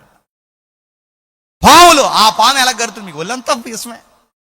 మీకు ఎదురుగా ఒకటి కొంప కట్టుకుంటే నచ్చదు, ఎదురుగా ఒకటి మంచి బట్టలు వేసుకుంటే నచ్చదు. పాము మీరు అన్న. మీరు చేసే పనులన్నీ ఎంత దుర్మార్గమైన పనులు. మీ మధ్య పచ్చని మొక్క ఉండకూడదు. ఎన్ని కార్యక్రమాలంటే మీరు చేస్తున్న దుర్మార్గమైన కార్యాలందుకే పాముల్లాగా సర్ప సంతానం అన్నాడు. యోహాను దగ్గరికి వాక్యం వచ్చిందంట. చాలా మంది ఇప్పుడు టెక్నికల్ ఉపయోగిస్తున్నారు. ఏంటంటే చర్చికి బాగా రావాలంటే ఏం చేయాలంటే కొంతమంది బోర్డు సలహాలు ఏంటి చెప్పినా, చర్చికి బాగా రావాలంటే జనం అన్నారట ఈ ఏసీ ఉంటే బాగుతారండి అన్నారు. ఏసీ ఉంటే బాగుతారులే, వచ్చి ఏం చేస్తారు, బాగానే ఎదురవుతారు. ఏసీ పెట్టొద్దట్లేదు. ఏసీ పెడితే వస్తారు, మ్యూజిక్ పెడితే వస్తారు, లైట్లు వేసి లైట్లు ఆపితే వస్తారు. ఈ మధ్య పొగ ఎడుతున్నారు. పొగ ఏదికి మించి పొగ. నేను శ్మశానాల్లో తిరిగేవారు అంతకుముందు. పొగ ఎందుకండి? ఆ పొగలో తిరుగుతున్నారు పాస్టర్ గారు. ఎలాగా పొగలో? హల్లెలూయా. పాస్టర్ గారు పొగలోంచి అల్లి అంటాడు. భయం మీద పొగలోంచి అంటే ఏంటారు అనుకోమా. ఆయన పొగలోంచి హల్లెలూయా అంటాడు. ఎలాగంటాడు? అలా రకరకాల పనులు చేస్తున్నారు. చర్చికి మనం చెప్తున్నాను, పబ్లిక్ ఎంతమంది వస్తారో నాకు తెలియదు, కానీ మన దగ్గర వాక్యం ఉంటే పబ్లిక్ దగ్గర మనం వెళ్ళడం. చెప్పండి, పొలంలో ఎట్టిన పబ్లిక్ వస్తారు కనుక వస్తారు. ఎందుకంటే మన దగ్గర వాక్యం ఉంది కనుక. అది ఎప్పుడు ఉండాలండి. బోధకుడి చెవుల్లో గుండెలు ఎప్పుడు ఉండాలి? మన దగ్గర వాక్యం ఉండాలి. ఉంటే వస్తారు.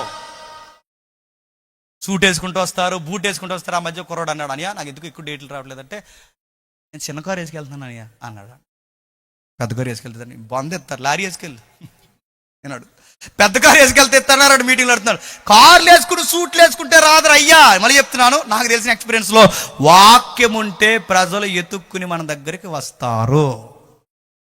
యోహానికి అది తెలుసు, యోహానికి అది అర్థమైంది. అందుకే వచ్చిన వారికి చెప్తున్నాడు. ఎవరెవరికి చెప్తున్నారు? పోలీసులు వచ్చారు యోహాన్ గారి దగ్గర. మీరు ఇంటికి వెళ్ళిన తర్వాత పోలీసులు వచ్చారు. పోలీసులు వచ్చి ఏమడిగారట? పోలీసులు వచ్చారు, అయ్యా అని అడిగితే పోలీసులు ఏమన్నాడు చెప్పండి యోహాన్ గారు? పోలీసులు వచ్చి నిన్న ప్రసంగం తగ్గిస్తాడు. పోలీసులు వచ్చినట్టే యోహాన్ గారు ఏం చేశారు చెప్పండి? పోలీసులకు చెప్పారట, మమ్మల్ని ఏం చేయమంటారంటే పోలీసు వాళ్ళని అన్నాడట. ఆయన భయం లేని బోధకుడు. ఎందుకంటే ఏలియా తరపున వచ్చిన మరొక ఏలియా, రెబల్ ప్రాఫిట్, ఆయన వచ్చినట్టు ఏమంటున్నాడు చెప్పండి? పోలీసు వాళ్ళతో అంటాడు, ఏమన్నాడు? లంచాలు తీసుకోకండి. అందుకతడు ఎవరిని బాధ పెట్టకయు, ఎవని మీదను అపనింద వేయకయు, మీ జీతములతో తృప్తి. ఈ మాట ఎవరైనా చెబుతారా? అధికారుల దగ్గరికి వెళ్ళి ఏ పాస్టర్ గారైనా ఏ ప్రసంగికుడైనా లంచాలు మానేయండి అయ్యా, లంచాలు మానేసి మీ జీతాలతో తృప్తి పొందిన దేవుడు మీకు ఇచ్చిన ఉద్యోగాలను బట్టి మీరు ఆనందంగా జీవించండి ఎవరైనా అంటారా? 10వ వంతు మర్చిపోక అన్నారు. అడెవడో దొంగతనానికి వెళ్తే పాస్టర్ గారితో అన్నారట, పాస్టర్ గారు మరి ఎలా దొంగతనానికి వెళ్తున్నాను, కొంచెం జాక్పాటు తగిలేలా ప్రార్థన చేయండి. జాక్పాటు తగిలేలా ప్రార్థన చేయండి అంటే అప్పుడు ఆ దొంగన ఆ పాస్టర్ గారు అన్నాడు, దేవుడు నేను దీవించిన కాక నీకు జాక్పాటు తగిలిన కాక 10వ వంతు మర్చిపోకే అన్నాడు. అందరు పాస్టర్ గారిని అంటలేదండి, నాకు దైవజనులు అంటే గౌరవమే. ఇలాంటి దొంగలు అంటున్నాను, అడుగుతున్నాను. ఈయన చెబుతున్నాడు చూడండి భయం లేకుండా.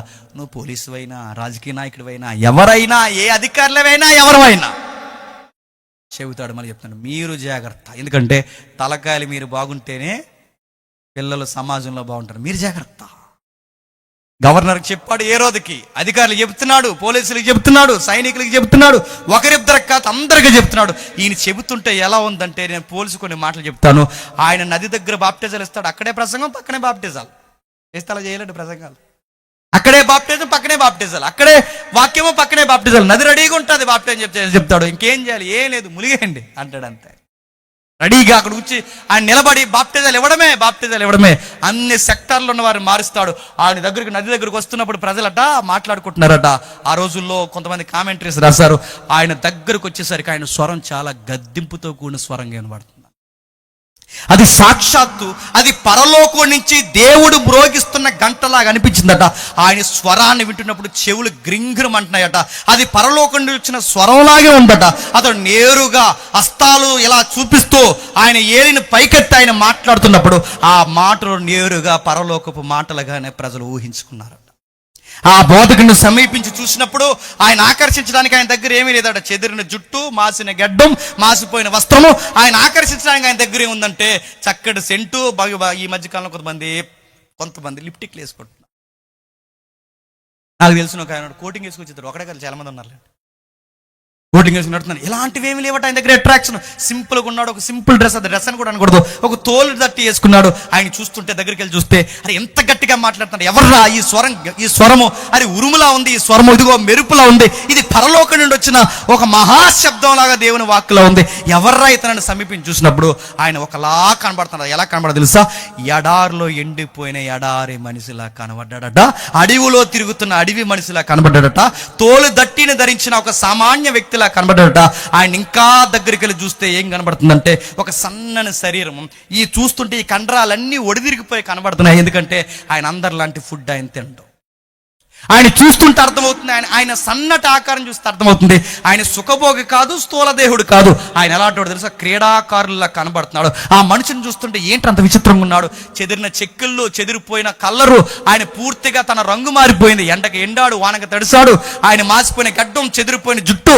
ఆయన చూస్తుంటే అర్థమవుతుంది ఇతను ఎవడరా అంటే సుఖభోగాలకు దూరంగా ఉండిన గొప్ప సువార్థికుడు.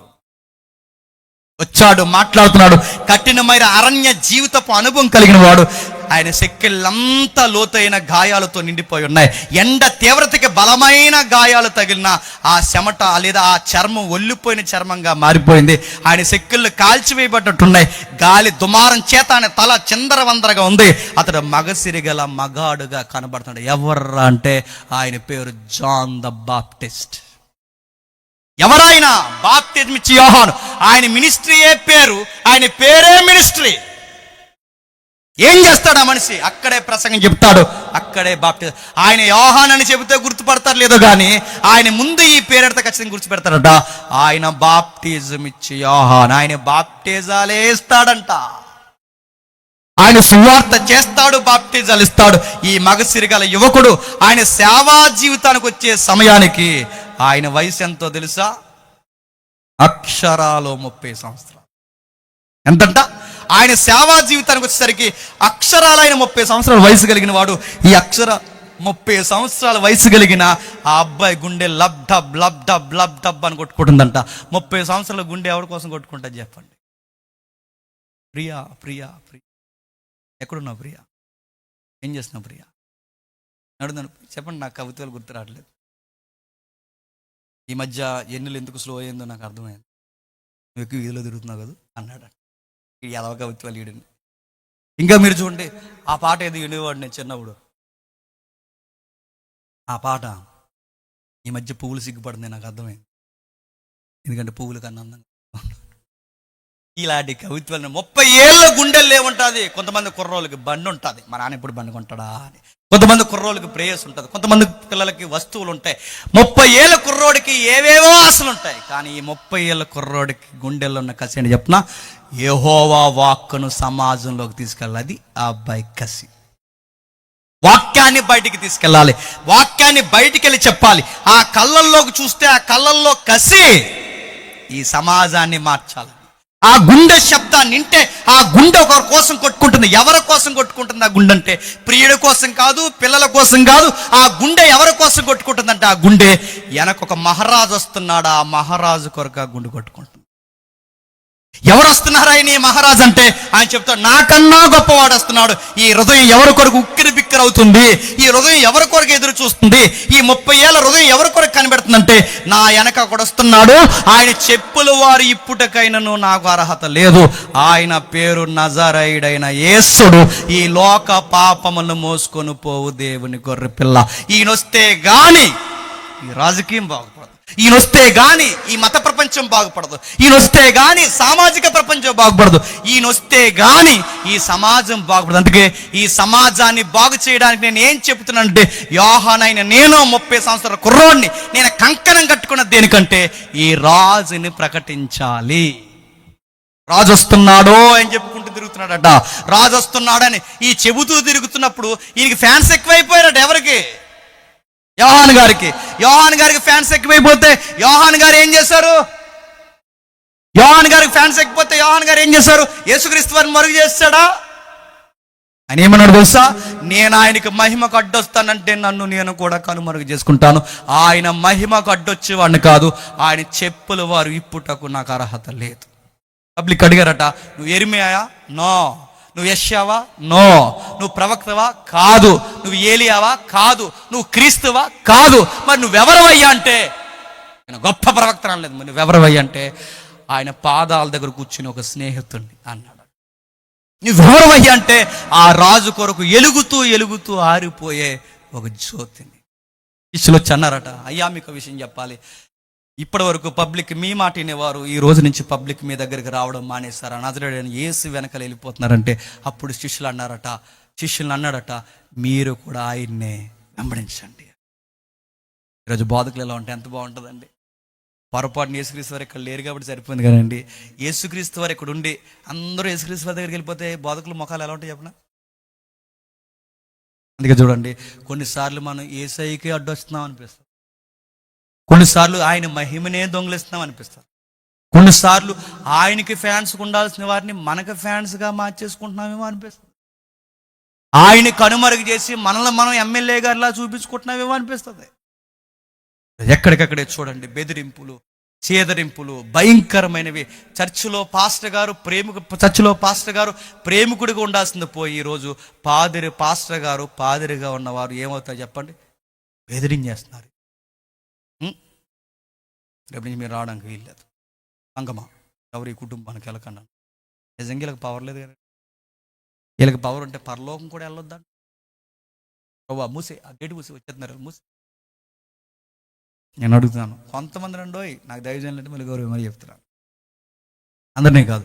ఎలాంటి వాళ్ళు మరి చెప్తున్నారు. అలాంటి టైంలో యోహాను గారు వచ్చారట. ఏంటి అంటే పబ్లిక్ భయపడుతున్నారట. ఏమని ప్రజలు అడిగారట, నువ్వెక్కడి నుండి వచ్చావు, నువ్వెవరవే, మాకు అర్థం కావట్లేదు. అందరిలాగా బట్టలు వేసుకోవు, అందరిలాగా ఉండు, అందరిలాగా దూకోవు, అందరిలాగా తినవు, అందరిలాగా జీవించు, నువ్వెవరవయ్యా అని అడిగితే ఆయన అన్నాడట, పరలోకపు అధికారం కలిగిన మనిషిని. నాకు చెప్పుకోవడానికి బ్యాక్గ్రౌండ్ లేదు, నాకు చెప్పుకోవడానికి రాజకీయం లేదు, నాకు చెప్పుకోవడానికి పెద్ద మనసులు ఎవరు లేదు, కానీ నా దగ్గర చెప్పుకోవడానికి ఏమన్నా ఉంది అంటే దేవుని వాక్యం. ఒకటి చెప్పుకుంటాడు. మీరు చూడండి, బాప్టిజం ఇచ్చి యోహాను పరిచర్యలు, ఎక్కడైనా బాప్టిజం ఇచ్చి యోహాను పరిచర్యలో ఒక్క అద్భుతం జరిగినట్టు చూపించండి. ఆయన చేసిన అద్భుతం ఏదన్నా ఉంది అంటే మనుషుల్ని మార్చడం, అదే అద్భుతం. ఈరోజు అద్భుతాలు ఏంటో తెలుసా? ఓయ్ రా, ఎర్రసున్ని వేసుకున్నావు కదా, రా అన్నారు. వచ్చింది. ఎక్కడి నుంచి వచ్చావు? అక్కడి నుంచి వచ్చాను అందంట. శ్మశానంలోంచి వచ్చావా అని అడిగాడంట. వచ్చాను అందంట. నజరేయుడైన యేసు నామమున పో అన్నాడట. పోను అందంట. పోను అందట. పోదంట. పోతావా పోవంటే ఆవిడ అందంట. చాలా మంది చూసి ఇలాంటి వాళ్ళని అందంట. నేను అడుగుతున్నా, ఇవి కదండి అద్భుతాలు. అద్భుతాలు ఏంటి చెప్పనా? మారాలి, ఒక వ్యభిచారి మారాలి, ఒక దొంగ మారాలి, ఒక తాగుబోతు మారాలి, సర్ప స్వభావం కలిగిన వారు నీతి స్వభావంలోకి రావాలి. ఇది జరగాలి అంటే ఎర్రసున్ని తెల్లసున్ని అంటే మారరు. ఏం చెబితే మారతారంటే వర్డ్ వాక్యం చెబితే, దేవుని మాట చెబితే మారతారు. బతికితే ఇలా బతకాలరా, లేకపోతే మానేయాలని ఒక కసి వస్తుంది. దేవుడు ఇలా పిలుచుకుంటున్నారని ఒక అనుభవం వస్తుంది. అందుకే వాళ్ళు చెబుతున్నారు. ఆయన వెళ్ళాడు, ఏం చెప్తున్నాడు చూడండి. ఆ 3వ అధ్యాయంలో ముగించేద్దాం. ఆ 3వ అధ్యాయంలో ఏం చెప్తున్నాడు చూడండి. ఆ 3వ వచనంలో అతడు వచ్చి పాప క్షమాపణ నిమిత్తము మారు మనసు విషయమైన బాప్తిజం పొందవలనని యోర్దాను నదీ ప్రదేశం అంతటా ప్రకటించుండి. ఏం చేస్తున్నాడంటే ఆయన వచ్చి ఏం చేస్తున్నాడు చూడండి. యోర్దాను నది అంతా ప్రకటిస్తున్నాడు. దేనికోసం? మారు మనసు పొందండి, పాప క్షమాపణ నిమిత్తం మారు మనసు పొందండి. ఈరోజు పాప క్షమాపణ కొరకు చెప్పే ప్రసంగాలేవి? అసలు సిలువు ప్రసంగాలేవి? ప్రసంగంలో క్రీస్తేడి? ఈరోజు సువార్తేది? ఈరోజు అన్ని ప్రసంగాలు ఏంటి చెప్పనా? పలానా రోజు పలానా టైంలో మీరు ఎలా ఉన్నారు కదా, క్రైస్తవులైన మీరు ఆవకాయ పచ్చడి ఎలా పెట్టుకోవాలంటే ఇదో ప్రసంగం. క్రైస్తవులు ఆవకాయ పచ్చడి ఎలా పెట్టుకోవాలి యూట్యూబ్లోనే మీరు చూడండి. పాస్టర్ గారు చెప్తారు పచ్చడి. ఆయన ఎట్టేస్తున్నాడు పచ్చడ. పికిలి బ్యాచ్ ఎవరున్నారు? క్రైస్తవులు ఆవకాయ పచ్చడి ఎలా పెట్టుకోవాలి? అందరిలాగా పెట్టుకోవాలా, లేకపోతే బాత్రూంలో పోతావు. అందరిలాగా పెట్టుకోవాలి. క్రైస్తవులని ఎవరైనా ఒకలాగా పెట్టుకోవాలి పచ్చడి. ఎలా పెట్టుకుంటావు? రకరకాలు పెడుతున్నాడు. పిచ్చి ప్రసంగాలు, పిచ్చి మాటలు. అందుకు చూడండి యోహాను గారు చెప్తున్నారు, బాప్టిజం, మారు మనసు నిమిత్తం, పాప క్షమాపణ. ఇదిగో ఒకడు వస్తున్నాడని నది చుట్టూ తిరుగుతూ ప్రకటిస్తూ అన్నాడట, ప్రభు మార్గమును సిద్ధపరచుడి, ఆయన త్రోవలను సరళము చేయుడి, ప్రతి పల్లము పోడ్చబడును, ప్రతి కొండయు మెట్టయు పల్లము చేయబడును, వంకర మార్గములు తిన్ననివగును, గరుకు మార్గములు నొండమగును, సకల శరీరులు దేవుని రక్షణ చూసుదురు అని అరణ్యములో కేక వేయుచున్న ఒక శబ్దమని ప్రవక్త అయిన యెషయా వాక్యము గ్రంథమందు రాయబడినట్లు ఇదంతా జరుగును. ఏం చెప్తున్నాడు గ్రంథకర్త? మురిసిపోయి రాస్తున్నాడు. యెషయా రాశాడే, యెషయా ఆ అరణ్యమందు కేక ఎవరో కాదు, ఆ కేకలేస్తున్న మనిషి ఇంతకు కేకలేస్తున్నాడంటే ఆ అరణ్యమందు కేకలేసే మనిషి ఇలా వస్తాడని యెషయా ముందే చెప్పాడు. ఆ వాక్యం ఇక్కడ నెరవేరుతుంది. ఈ కేకలు ఎవరి కోసం వేస్తున్నాడు? ఈ కేకలు అంటే నా వెనక ఒక రాజు వస్తున్నాడు అని సాటింపేస్తున్నాడు. రండి, ఆయన వస్తున్నాడు, సమీపం రండి, దేవుని రాజ్యం సమీపిస్తున్నది, రాజు సమీపంలో ఉన్నాడు, రండి అని మార్చాడట. ఆయన వచ్చిన తర్వాత ఎలాంటి వాళ్ళు మార్చాడు? రాజు వచ్చి దుర్మార్గులు మార్చాడు, నీచులను మార్చాడు, వ్యభిచారులు మార్చాడు, రోజు రోజుకి ఉగ్రవాదుల్లా తయారైపోతున్న సౌలుని పౌలుగా మార్చేశాడు. వ్యభిచారులు మార్చాడు, కుష్ఠరోగులు మార్చారు, చనిపోయిన శవాలను లేపి వారిని మారు మనసులో నిలబెట్టాడు. దీర్ఘకాలపు రోగాల చేత కొట్టిమిట్టాడుతున్న వారిని మార్చేశాడు. వచ్చి ఏం చేశాడు? సమాజం వెలివేసి, కుష్టు వ్యాధిగస్తున్న సమాజం వెలివేసి, అరే వీళ్ళు ఎప్పుడో పూర్వకాలం పాపాలు వీళ్ళ మీదకి వచ్చాయి, వీళ్ళ తల్లిదండ్రుల దోషాలు వీళ్ళ మీదకి వచ్చాయని చెప్పి వాళ్ళని ఊరిలో నుంచి వెలివేసి కుష్టి వ్యాధులగస్తున్న బయట చేస్తే ఆ కుష్టి వ్యాధిగ్రస్తులైన వారి చేతులు పట్టుకుని మీరు శుద్ధులగుడు నాకు ఇష్టమే, శుద్ధులు కమ్మని ప్రార్థన చేసి వాళ్ళను కూడా మనుషులుగా మార్చేశాడు. దావీదు కుమారుడా మమ్మల్ని కరుణించవయ్యా అంటే ఆయన ఎనిదిరిగి అన్నాడు, మీరంటే నాకు ఇష్టమే, మారిపోండి అన్నాడు. సమాజం వెలివేసిన మనుషుల్ని మనుషులుగా చూశాడు. దయ్యాలు పట్టి శ్మశానంలో తిరుగుతున్న వారిని జనజీవన స్రవంతిలోనికి మళ్ళీ తీసుకొచ్చాడు. మనుషులుగా చూడలేని టైంలో మనిషిని సాక్షాత్తు దేవుని స్వరూపంగా చూడాలని చెప్పకనే చెప్పాడు. వ్యభిచారిని అమ్మా అని పిలిచాడు. ముక్కు ముఖం తెలియని వాళ్ళు బాధపడితే వాళ్ళ పక్షమును ఏడ్చాడు. ఎక్కడో ఏదో పెళ్లిలో ఏదో లోటు జరుగుతుందంటే ఆ పెళ్లి లోటంతా ఈయన భుజాల మీద వేసుకున్నాడు. ఈయన ఎవరు? సమాజాన్ని మార్చడానికి వచ్చిన రాజు. గుర్తుపెట్టుకో, ఆ రాజు వచ్చి మార్చాడు సమాజాన్ని. ఒకరినా ఇద్దరినా, ఆయన ఎక్కడ నిలబడితే అక్కడ సమాజం మారిపోయింది. ఆయన బతుకున్నప్పుడు ఉగ్రవాదులు లాంటి మూర్ఖపు స్వభావం కలిగిన పేతురు లాంటి వాళ్ళు మారిపోలేదా? వ్యభిచారులు మారిపోలేదా? అనేకులు తీసుకెళ్ళి ఆ శవాల్ని దిక్కులేని శవాలుగా పడిస్తే ఆ దిక్కులేని శవాల్ని మరి సజీవంగా మార్చేశాడు, స్వస్థపరిచాడు. అనేకులకు విద్యను నేర్పించే మహోన్నతిని విద్యను వాళ్ళకి నేర్పించాడు.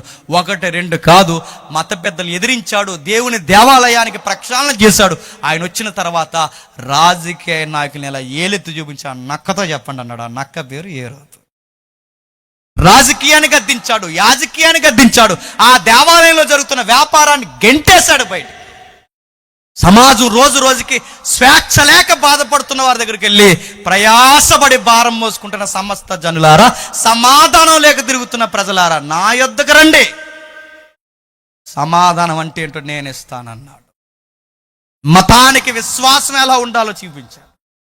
మనుషుల్ని మార్చాడు, మనుషులుగా చేశాడు. అందుకే చెప్పండి, ఇప్పుడు మళ్ళీ సేమ్ రాజకీయం ఇప్పుడుంది, సేమ్ యాజకీయం ఇప్పుడుంది, అదే సమాజం ఇప్పుడుంది. ఇప్పుడు మళ్ళీ సమాజం అలా ఉందంటే, ఇప్పుడు మళ్ళీ సమాజాన్ని మార్చాలంటే నువ్వు నేను నోరిప్పి ఏం చెప్పాలి? చెప్పండి, వాక్యం చెప్పాలి. అది 1 డే సభ అయినా, 2 days 3 days అయినా, ఈ 3 రోజులు సభ అయినా, సభలో ప్రథమ స్థానం ఏమై ఉండాలి చెప్పండి. వాక్యం తక్కువైపోయింది, డ్యాన్సులు ఎక్కువైపోయింది. వాక్యం తక్కువైపోయింది, డ్యాన్సులు ఎక్కువైపోయినాయి. వర్షిపులు మరి ఎక్కడి నుంచి వర్షిపులు, ఈ వర్షిపులు కూడా ఎక్కువైపోయింది. వర్షిపులు చేయొద్దు అనట్లేదు, వర్షిప్ చేయండి, వర్షిప్ అని చెప్పి ఆ బైబిల్ కింద పడేది తిరుగుతుంది. వర్షిపులు పాస్టర్ గారు డ్యాన్స్ చేస్తున్నారు, పాస్టర్ గారు అలా డ్యాన్స్ చేసి ఇలా డ్యాన్స్ చేసి, పాస్టర్ గారు ఇలా సూటి తిప్పి, ఎవరని అడగండి, పాస్టర్ గారు సూటి తిప్పి ఇలా గిర్ర తిప్పితే ఇంకొర్రలు కుదురుంటారు, సొక్కలు తిప్పి తిప్పేయారు. ఇంకా గొడవలు. సేమ్ పాటలు ఎలా ఉన్నాయంటే, బయట ఒక పాట ఉంటుంది, డీజే దడ దడ దడ, డీజే దడ దడ అని, అందులో ఒక పాట జీడిపిక్కలు పాట, అది డీజే దడ దడ పిక్క అని వస్తుంది. మరో ఏం చేస్తున్నారు, సుక్కు డీజే సుక్క అక్కడ పెక్క, ఇక్కడ సుక్క, సేమ్ డ్యాన్స్.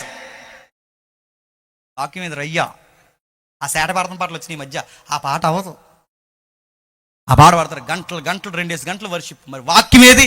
వాక్యం 20 నిమిషాలట, వర్షిప్ అట 60 నిమిషాలట. నడుతున్నాను, పోతారు మీరు అందరు త్వరలో. వర్షిప్ని తేడాగా చేసినా మళ్ళీ చెప్తాను, వర్షిప్ కూడా ఐడల్ వర్షిప్ అవుద్ది, గుర్తుపెట్టుకోండి. ఆరాధన కూడా విగ్రహారాధన అవుద్ది, గుర్తుపెట్టుకోండి. దేవుని వాక్యం. యోహాను దగ్గరికి వాక్యం వచ్చింది, ఏం చెప్పుకుంటూ తిరిగాడు? నా ప్రభువు కొరకు ఇదిగో అని చెప్పి చివరికి ఏమైపోయాడు చెప్పండి? నీతి కొరకు తన తలని చెప్పండి చేశాడు. ఎవరైనా యోహాను దగ్గరికి వెళ్ళి, సారు ఆడాళ్ళ తమ్ముడు భార్యం చేసుకుంటే మనకెందుకు, అడు గోన్ చేసి మనకెందుకు అని అంటే అయిపోద్ది. సంఘస్థులను గద్దిస్తాను కానీ ఆ బయట వాళ్ళు అధికారులు కూడా మనకెందుకని యోహాను గారు అనుకుంటే అయిపోయాను. కానీ యోహాను గారు ఏం చేశారు చెప్పండి? అధికారులను సైతం ఎదిరించాడు, బోధకులను సైతం ఎదిరించాడు, అందరిని ఒక తాటి మీద తీసుకొచ్చాడు, ప్రభువును చూపించాడు, తన శిష్యులను కూడా ఆయనకు అప్పగించేశాడు. దిక్కు మొక్కు లేకుండా అనాది శవముల శరసాల్లో ప్రభు కొరకు చెప్పండి శిరస్నానం చేయించు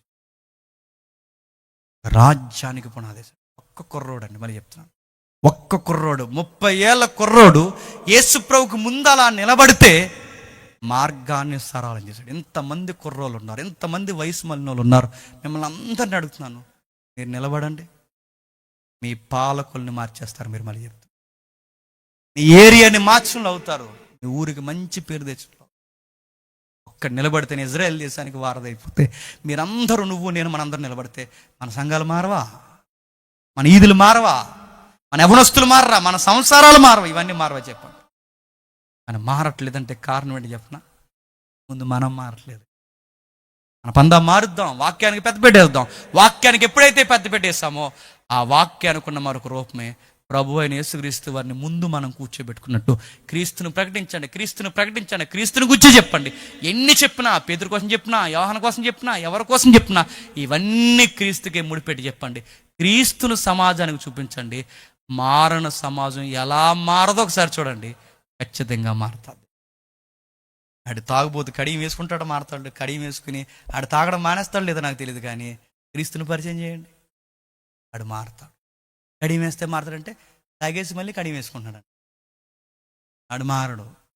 వ్యభిచారి మారుతాడంటే మారదు. క్రీస్తుని పరిచయం చేయండి, వ్యభిచారి సంసారం, దొంగ నీతిమంతుడు అవుతాడు. ఇవన్నీ ఎవరి వలన జరుగుతాయంటే క్రైస్తవ సమాజంలో కొన్ని సాక్ష్యాలు చూడండి. ఎలా మారేవరా నువ్వంటే వాళ్ళు అంటారు, క్రీస్తుని నమ్ముకున్న తర్వాత మారిపోయాను. మీరు కూడా క్రీస్తుని నమ్మండి, క్రీస్తునే ప్రకటించండి, వాక్యాన్నే పెద్ద పెట్టేయండి. ఆ రోజు సమాజానికి బాప్టిజం ఇచ్చి యోహాను ఉపయోగించుకున్న ఒకే ఒక ఆయుధం వాక్యము.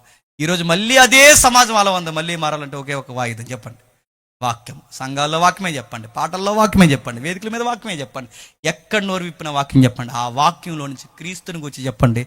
ఎలా మారదో అప్పుడు దేవుణ్ణి అడగండి, మారిన ప్రతిఫలం దేవుడు నీకు అనుగ్రహిస్తాడు, అనుగ్రహించును గాక.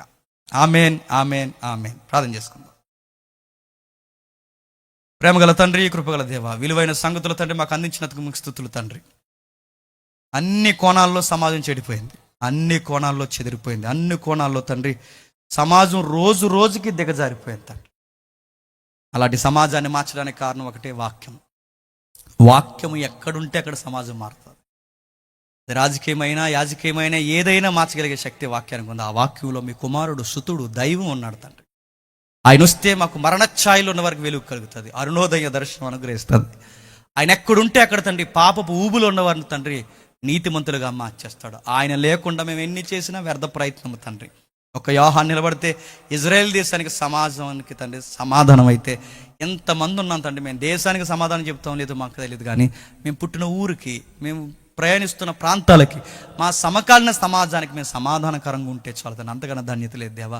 యోహానికి వాక్యం ఇస్తే ఆ తోలు దట్టి కట్టుకున్నవాడే తండ్రి ఇంత విప్లవాన్ని సృష్టిస్తే, యోహాను కన్నా చదువులు ఎక్కువ ఇచ్చారు, యోహాను కన్నా ఉన్నతమైన స్థితి మాకు అనుగ్రహించారు, యోహాను కన్నా ఉన్నతమైన వరములు మాకు దయచేశారు తండ్రి. మేమెంత మార్చాలి దేవా తండ్రి. ఆ బాప్టిజం ఇచ్చి యోహాను క్రొత్త నిబంధన క్రైస్తవుడి కన్నా ఒక అడుగు తక్కువే, అలాంటి గొప్ప స్థితిని మాకు అనుగ్రహించారు తండ్రి.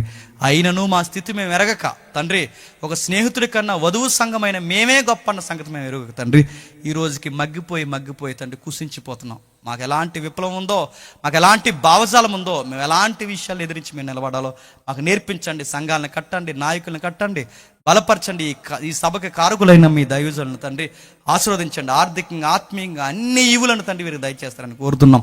ఈ మాటలు విని తండ్రి మా మీద చెడ్డ మాటలు పలికిన వారు ఎవరైనా ఉంటే వారిని క్షమిస్తారని కోరుతూ వారిని మీ చేతులకు అప్పగిస్తూ, మా రణగొన ధనులు, మా బలహీనతలు, మా దౌర్బల్యము, మా పరిస్థితులు, మా శత్రువుల్ని అందరినీ మీ చేతులకు అప్పగిస్తూ క్రీస్తున్నామని ప్రార్థన సమర్పిస్తున్నాం తండ్రి. Amen, amen, amen. సరే.